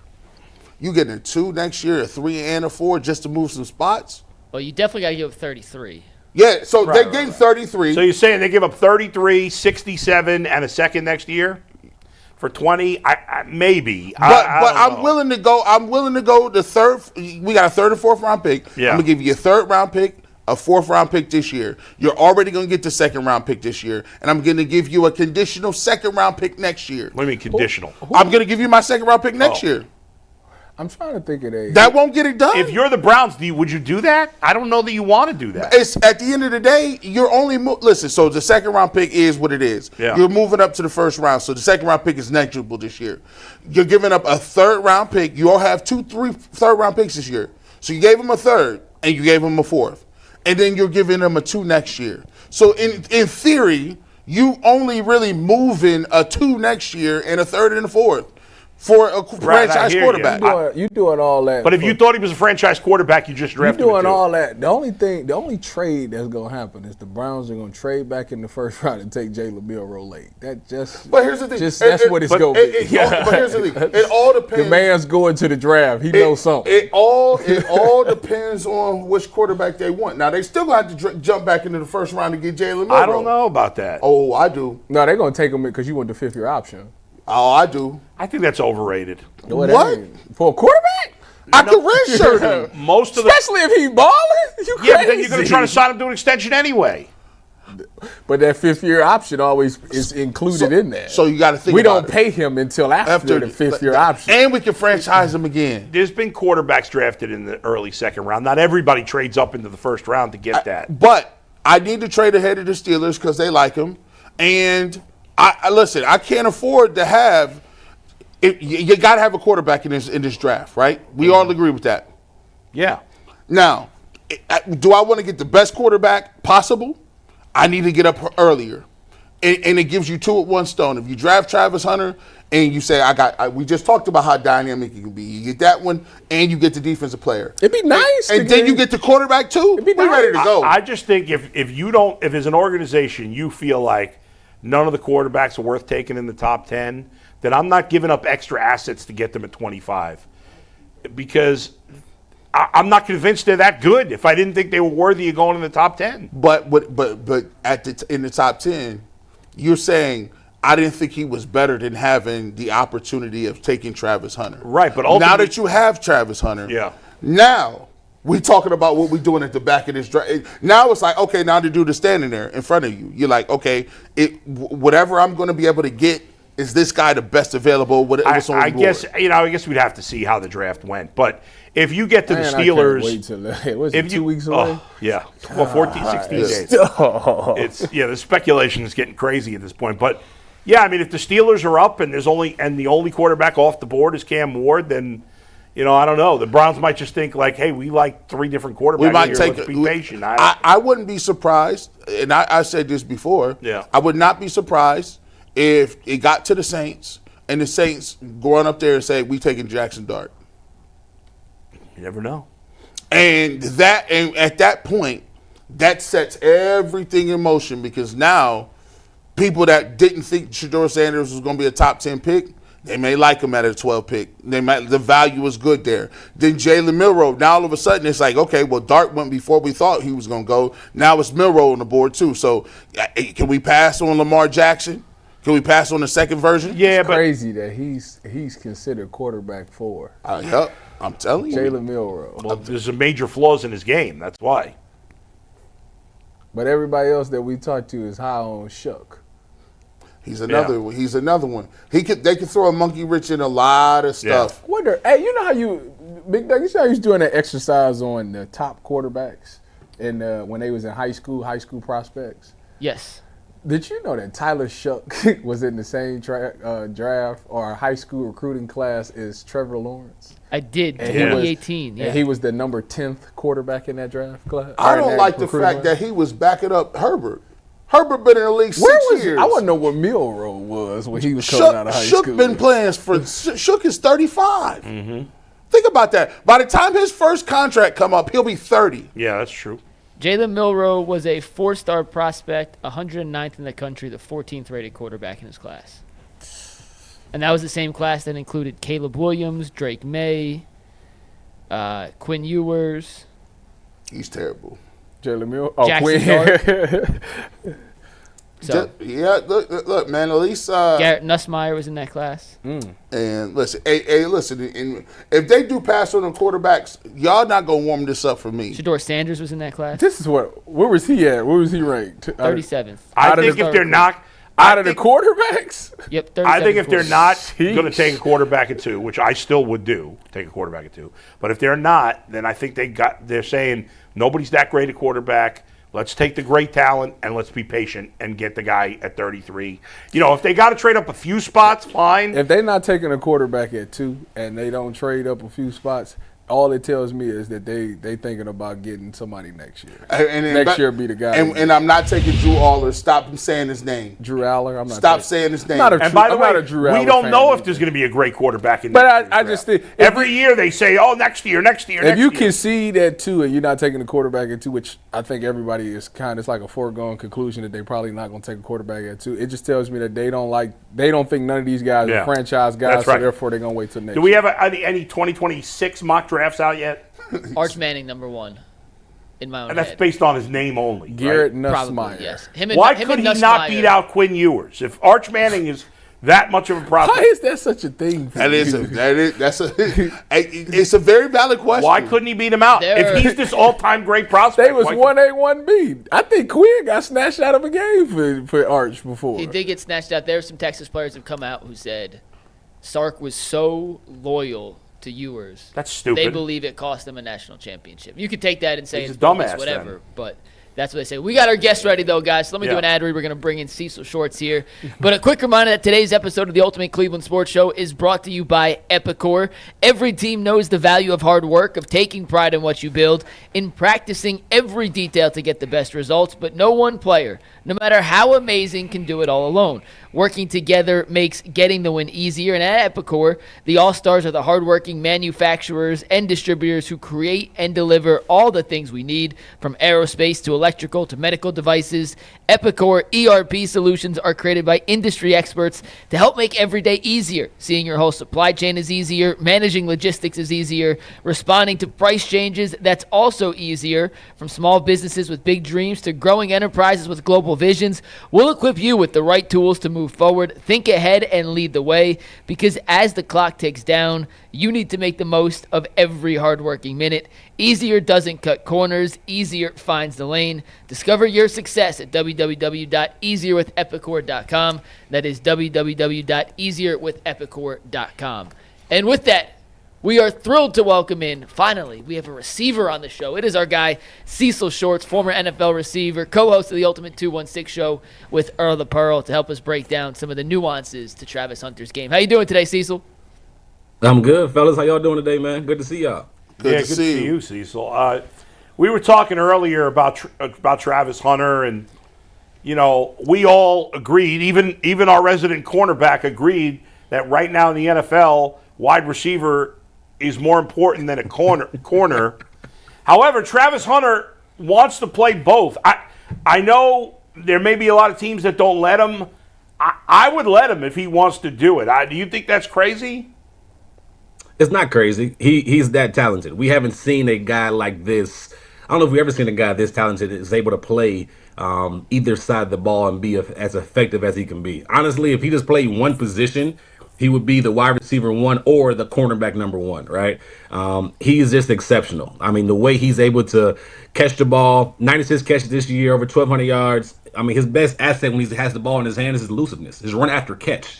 He catches the ball. He can do anything. Now, on the defensive side of the ball, for me, it's the savviness that he has. That's what's so impressive. His understanding of the game, how savvy he is in zone coverage. If you ask me, though, what position he should play mainly, I think it's wide receiver. And I think honestly, I say wide receiver. I think it depends where he gets drafted to. He's not going to go past 4. I think the Browns probably will take him at 2. But he is just so dynamic. And you get the ball in his hands. That's a Jerry Jeudy. That's a Njoku. It just puts whoever the quarterback is in better position to make plays and have a really good offense. You know, Cecil, when you look at him as a wide receiver, because I think Andrew Berry came out and said they view him as a wide receiver as well. When you look at him as a wide receiver, obviously this is a guy that's playing both sides of the ball, and there's some things he needs to clean up. When you watch his tape as a wide receiver, what's some things that he needs to clean up to be a better receiver for the NFL? Oh, Tyvis, creating separation. There's too many times in his route running where he's not using his length to his advantage. And I'll say the same thing for defense, too. If you look at a lot of film, he's running down the field, and the DB's all up in his chest. He's making this incredible catch, bending, and doing all this stuff. Well, if he creates better separation with his feet, learn how to use his hands, he could be exceptional. But honestly, when you're playing both sides of the ball, it's hard to focus on one particular thing. He's playing over, 100 snaps a game. He has to take care of his body, getting ready for the following week. I think that's going to be a huge thing, creating separation consistently. Also, as you know, Tyvis, getting off the press. They're gonna try to punch you in your mouth. Like you all world, you all this. Okay, you got to show me. When Patrick Surtain lines up, he getting low. Okay, show me what you got. He has to be able to consistently get off the press, use his strength. Use his hands, use his length to be able to get open. But when the ball's in the air, my gosh, man, anything close to him, it's not a 50-50 ball. It's like 70-30. It's like 80-20 in certain situations. He's just magnificent. But the details of the routes, the details of getting separation, because as you know, when you get to higher up, everybody's athletic, everybody's good, and the technique matters. So I think creating separation and getting off the press consistently is something he needs to work on. You know, Cecil, I'm wondering from a perspective, if you was coaching, how would you come up with the game plan in terms of what does the practice schedule look like? What is individual period? What is, how are we going to split this up? Because obviously, you got to learn and get some chemistry, whatever the quarterback is. And a lot of that work is inside your one-on-ones and group settings. And then, at the same time, how do I get you in the DB drills so we can work some of this technique so that we can have both worlds get better at the same time? What plan do the Browns got to come up with if they're going to draft a kid? They got to have something, right? G. Bush, that's the hardest question to answer for anybody that drafts him. And I'll be honest with you, I think the best fit for Travis Hunter is the New England Patriots.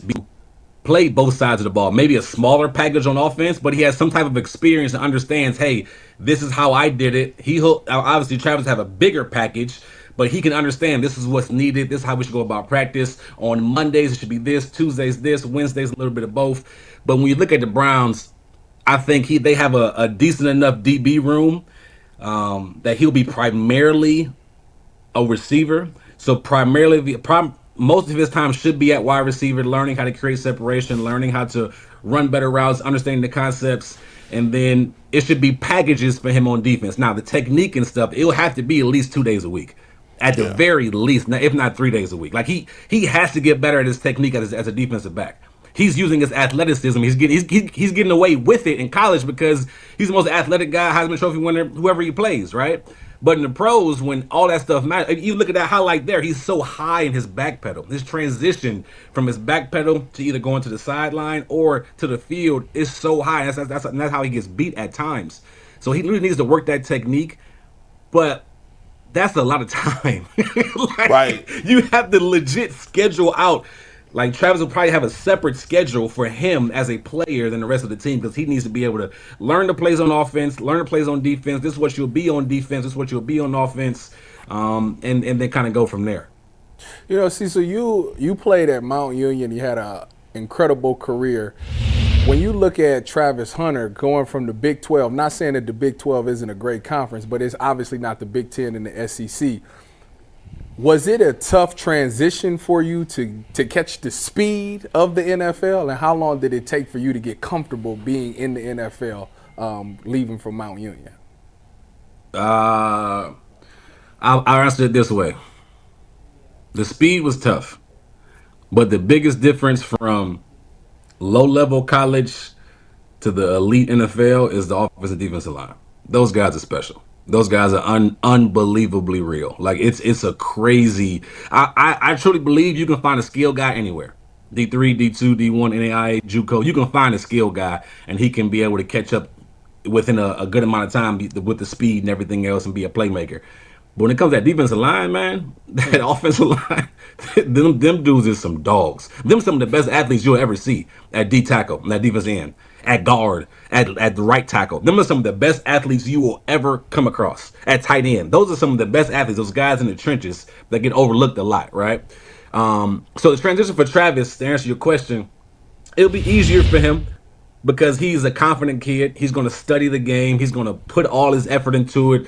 There will be a piece where, okay, you know, you're not going up against the guy from North Dakota State, right? You're not going up against the guy from Nebraska. You're going to be going up against guys that have been studying film 10 years in the league, 5 years in the league, that understand, hey, when you line up outside and it's third down, you know, coach likes to call a slant. Well, I'm going to line up inside. Now beat me on the slant route. You know what I mean? So it's going to be some challenges there, but he's more than capable of making the transition pretty quickly. I'll be honest with you. If they draft him at number 2, he'll be the best receiver on the team by week 8. Like it's that he's that good. He is seriously that good and that talented. By the way, I may not have played Division III football like Cecil, but I called 8 years of Division III football. By the way, when I went to college, Cecil, have you heard of Brockport? We had a pretty good D3 program. Yeah. Okay, So I went to Brockport, and when I went to Brockport, I was 25 years old. I went to college later, right? And I went up to the football coach. Coach at the time was a guy named Rocco Salamone. In fact, the quarterback at that time is now the coach at Brockport. But anyway, I went up to him and I said, hey, Coach, I'm thinking about trying to walk on for the team. He goes, you know, I think you should stick with broadcasting. he was right. He made the right call. But Cecil's dead on about the linemen because in Division III, a lot of the linemen are just kind of fat guys, or they're not as big. It's not like, you know, Division I, all linemen are 300-plus pounds. Yep. In Division III, the offensive linemen are not that. We had a left tackle at Brockport that actually played briefly in the NFL. He had a cup of coffee with the Bears and the Giants. He was a big kid. He just got big right after his senior year in high school. He was really good. But for the most part, the guys aren't that big, or if they are, they're kind of out of shape big. Mm-hmm. You know what I mean? But also, a lot of white running backs at Division III. Whole lot of white running backs. Oh, boy. A lot of them. Oh, man. Scatterboo. Hey, listen, and then when they ball out, they go to OU. Bobcats, we keep 2-3 stable. For real. Run hard, too. Run hard. That's how you know you're a bad Division I program, when you're recruiting white running backs. I mean, let's be honest. Hey, shout out to my people over there, man. Listen, hey, when you talk about Travis Hunter, man, I'm looking at it. I said if you're gonna take him 2, I gotta spam him. I gotta overuse him. Like if I overuse him the first 5 years of his career and he only played 1 after that, okay. But like if you're gonna take him 2, you're not gonna take the quarterback. I need to see him returning kicks. I need to see him out there getting reversed. Like, is when you say the best place for him, if he plays receivers for the Cleveland Browns, I mean, are they going to be running play action? How are they going to get him involved? Are they really going to utilize him to the best of his abilities if they do take him that high and taking a receiver? Because we haven't done that in Cleveland.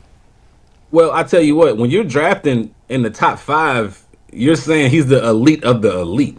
Yeah. Like, you're not drafting a guy number 2 that's not going to be elite in the game changer. So I expect you to use him in every way that you feel like he can handle it, period. That's just what it is.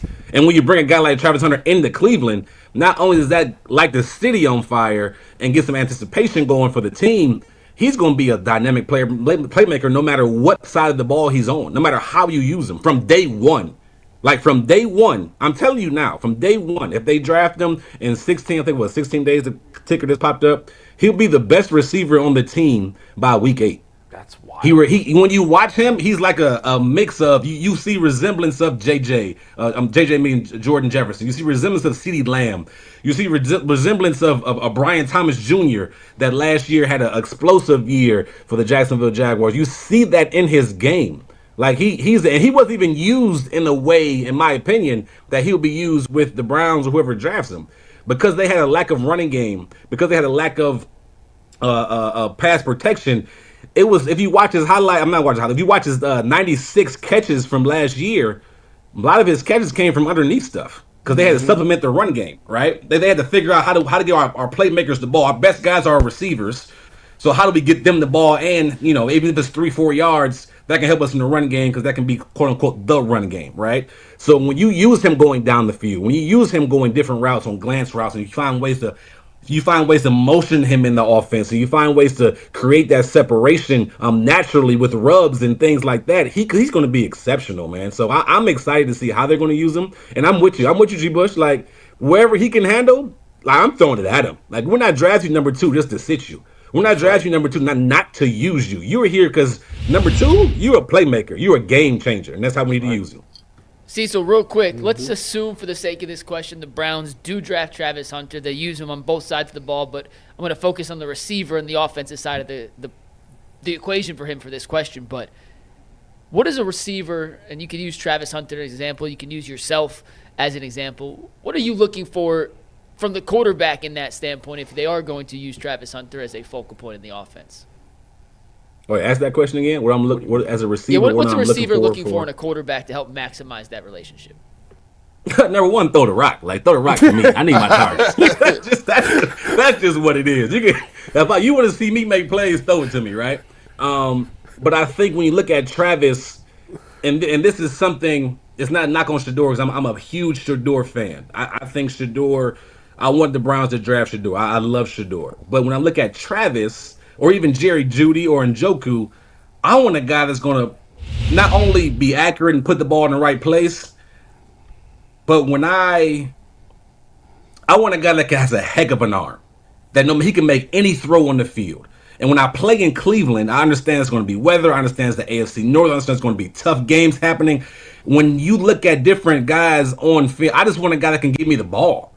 Like, no matter what the coverage is, no matter who's in your face, is somebody coming down the barrel way, it's a double A-gap blitz, can he stand in the pocket and deliver a strike, give me a chance to go down the field? Like, if I'm Travis, if I'm Jerry Jeudy, if I'm Njoku, I want to go down the field. Like, I want to open this thing up off the play action, right? Play action, set up, go down the field, let me go maul somebody. You got to use him to his strengths and abilities. I'm talking about Travis Hunter and other guys, right? So I want a guy with a big arm. I want a guy that understands what's happening and knows how to throw me open, right? Understands cover. I want a guy that's extremely intelligent, right? So I think those are the biggest things when you look for a quarterback from a receiver standpoint. Somebody's going to give you a chance, throw you the ball and trust you, but somebody that can just going to give you, also throw you open at different moments and times. See, so I love asking this question. It's about the Browns as an organization. As you know, G. Bush loves to point out that the Browns don't do a really good job of drafting and developing wide receivers. Okay, knowing that and seeing the history that we've had, what would make Travis Hunter different? I think he's just a different prospect. Like he's just a different prospect than we've ever seen before when it comes to the wide receiver or DB position. But you're totally right. You and G. Bush are right. I mean, look at David Bell. I wrote all the names down. David Bell, Texas Tillman, Mike Woods, Jamari Thrash. Look at the guys they have on roster right now. They drafted. You have not developed. Like Tillman has had a couple games here and there, but you have not developed guys. So that's my point here is he's already better than everybody on your roster, besides Judy, right? You got to prove he's better than Judy, but he's already past those guys. So now the development piece, it'll come from him getting more reps and more reps and more reps and more opportunities. So it takes it off the coach's hand almost, right? And because the player is so good, it takes it off the coach's hands. Now he can go out there and make plays. Cecil, I want to wrap it up with a quarterback question here. Maybe they're going to take Sanders. We talked about him already, but there's been a lot of buzz. Probably shouldn't pay attention to the buzz, but a lot of buzz about Jalen Milroe. First of all, I think it's ridiculous that people are comparing him to Lamar Jackson. I think that's completely unfair to Jalen Milroe. Lamar Jackson was a way more polished player coming out of college than Jalen Milroe is, and to expect anybody to be Lamar Jackson, who is, totally unique and a two-time MVP, is completely unfair.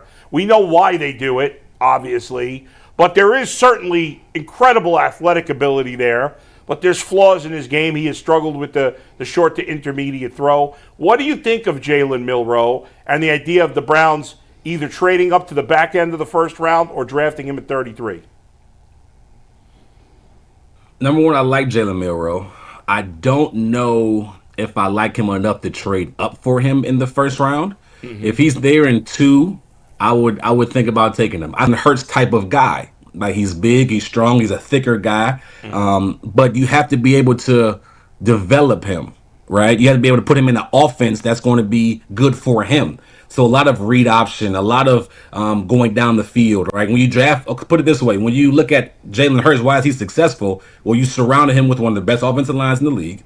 You surrounded him with A.J. Brown on one side. You surrounded him. Why does fireworks keep popping up? Is that That's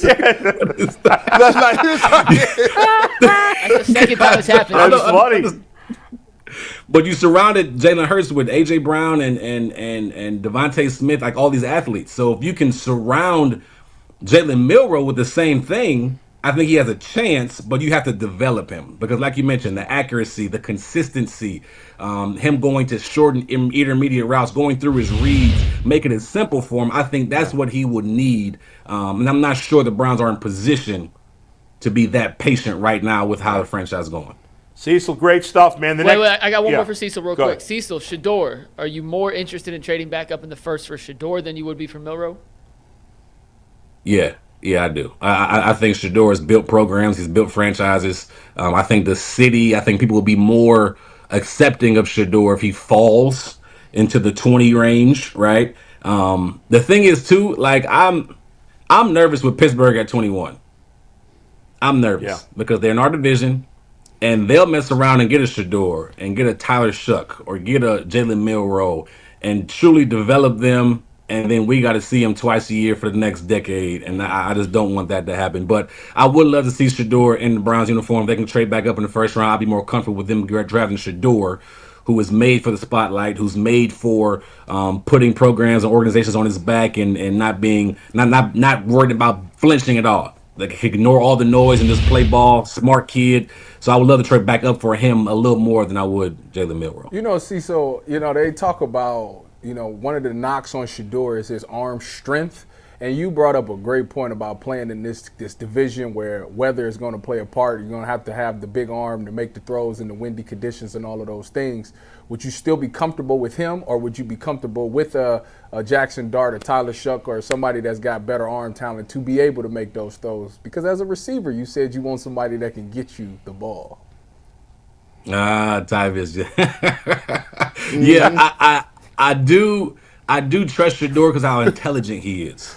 And for me, if I look at and I hate to put him in this category, but you look at a Tom Brady or other guys that didn't have the arm strength as some other guys, they got rid of the ball quickly. And they got rid of the ball extremely fast, right? So I think you put Shedeur in that situation, he will get rid of the ball quickly, know where he wants to go, be able to read the coverages, and put his guys in the best position to succeed. Now, I'm going to say this.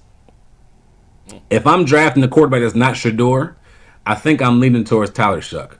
And I tell you why. Watching his highlights, watching his games, I watched about 3 or 4 games this morning before we got on. He reminds me of a young Flacco coming out of Delaware.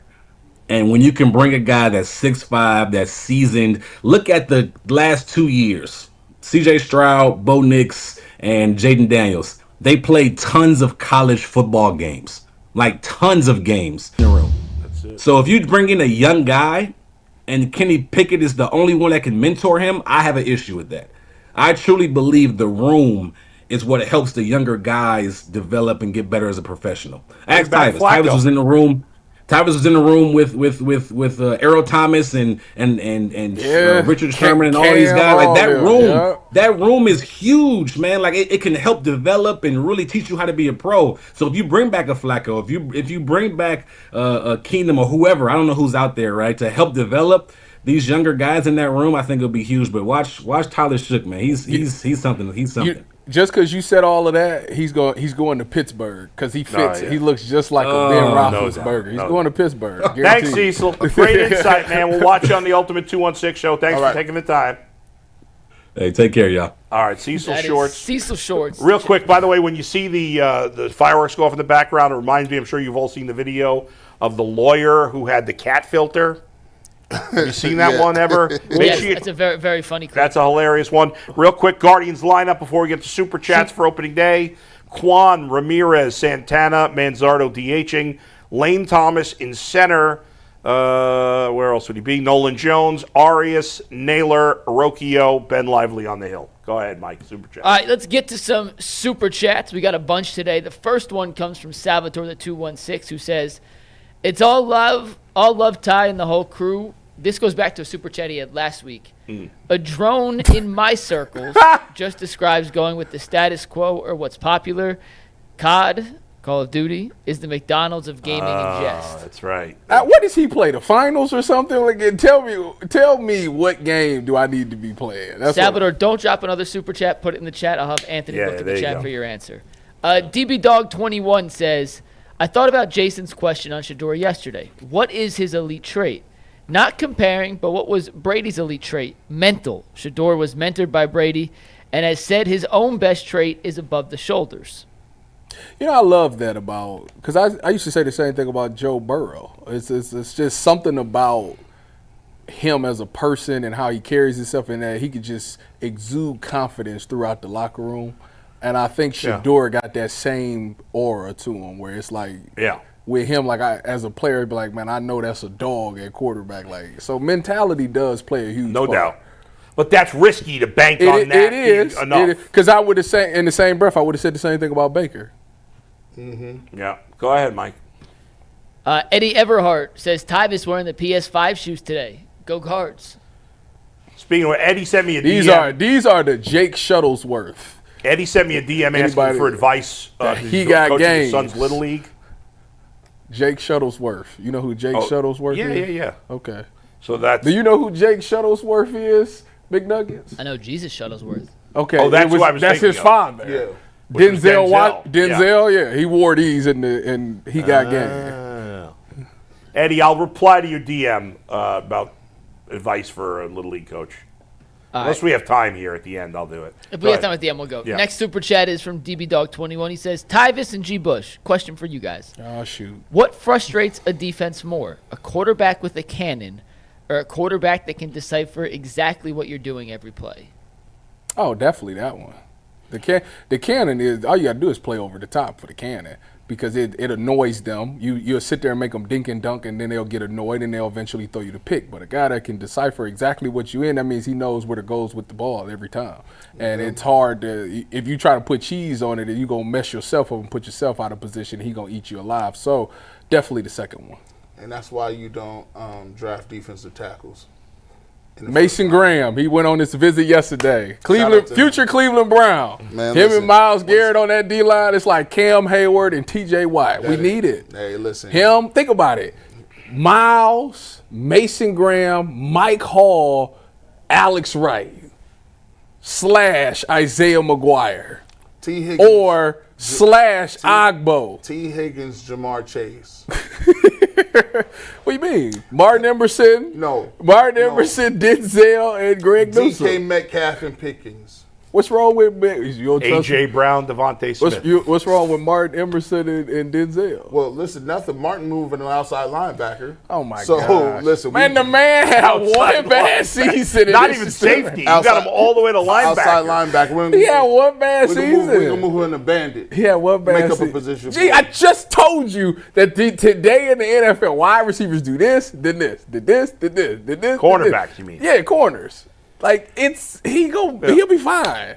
All right, Mike, next. Brody's bottom line says, why are people acting like Boston are the 96 Bulls?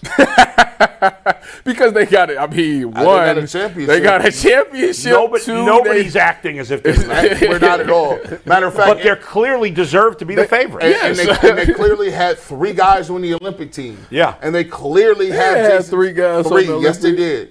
Yes, they did. 3. Jaylen Brown made the Olympic team? They should have had 4. Derek White, Drew Holiday. Yeah, Drew and Derek. Nobody's comparing them to the Bulls. At all. Yet. They're good. If you had to bet today, who comes out of the East, who are you betting on? Boston Celtics. Come on, I bet on Boston.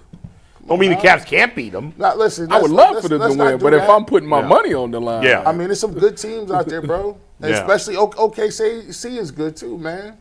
All right, next up. Salvatore the 216 who says Mobley needs a signature move, something he can go to consistently with efficiency. He's not there yet. When he gets the ball, he still looks indecisive. Kareem Skyhook? Do we need the Kareem Will you stop with that? I love the Skyhook. It's not happening no more. First of all, signature moves don't happen. There's been 4 he got a go-to of all time. Allen Iverson, crossover, but they let him carry. Jordan had to fade away, and Kobe copied it. That's one move. And Kareem Skyhook. Kareem Skyhook is another one, and Stockton Malone pick and roll. The Dirk one-legged. The Dirk one leg is there. Have you guys seen this video? The Manu Ginobili Euro step. There was some European. There's some player, I don't know where he plays, some league somewhere, who shoots his jumpers from like here. Yeah, it was crazy. What the hell is that? What league is that? I don't know, but it was a crazy video. How does he even get off the shot? Is it worse than The Matrix? Yeah, at least Sean Mary had a rotation. This one had nothing. Yeah, right. it was like this.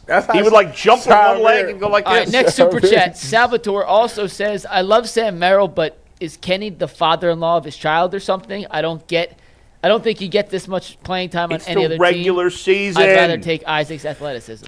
Nah, Sam Merrill hitting them trades. Listen. It's a 3-point game. Listen, if Isaac Okoro ain't hitting that corner jumper, he got about 36 seconds on the court. Yeah. We can't play him if he ain't gonna hit that corner 3. Isaac Okoro is as useful as ice in the winter. Let's go. Kenny Atkinson prioritizes spacing over everything. That's kind of funny. Brody's bottom line also says, question for Tyvis and G. Bush, thoughts on cornerback D. Burke and wide receiver Trey Harris? Denzel Burke. Is that who you talking about? I'm guessing that's D. Burke. Yeah. Denzel Burke would be a late pick. I mean, Denzel was fine after he had the Oregon game that was really bad.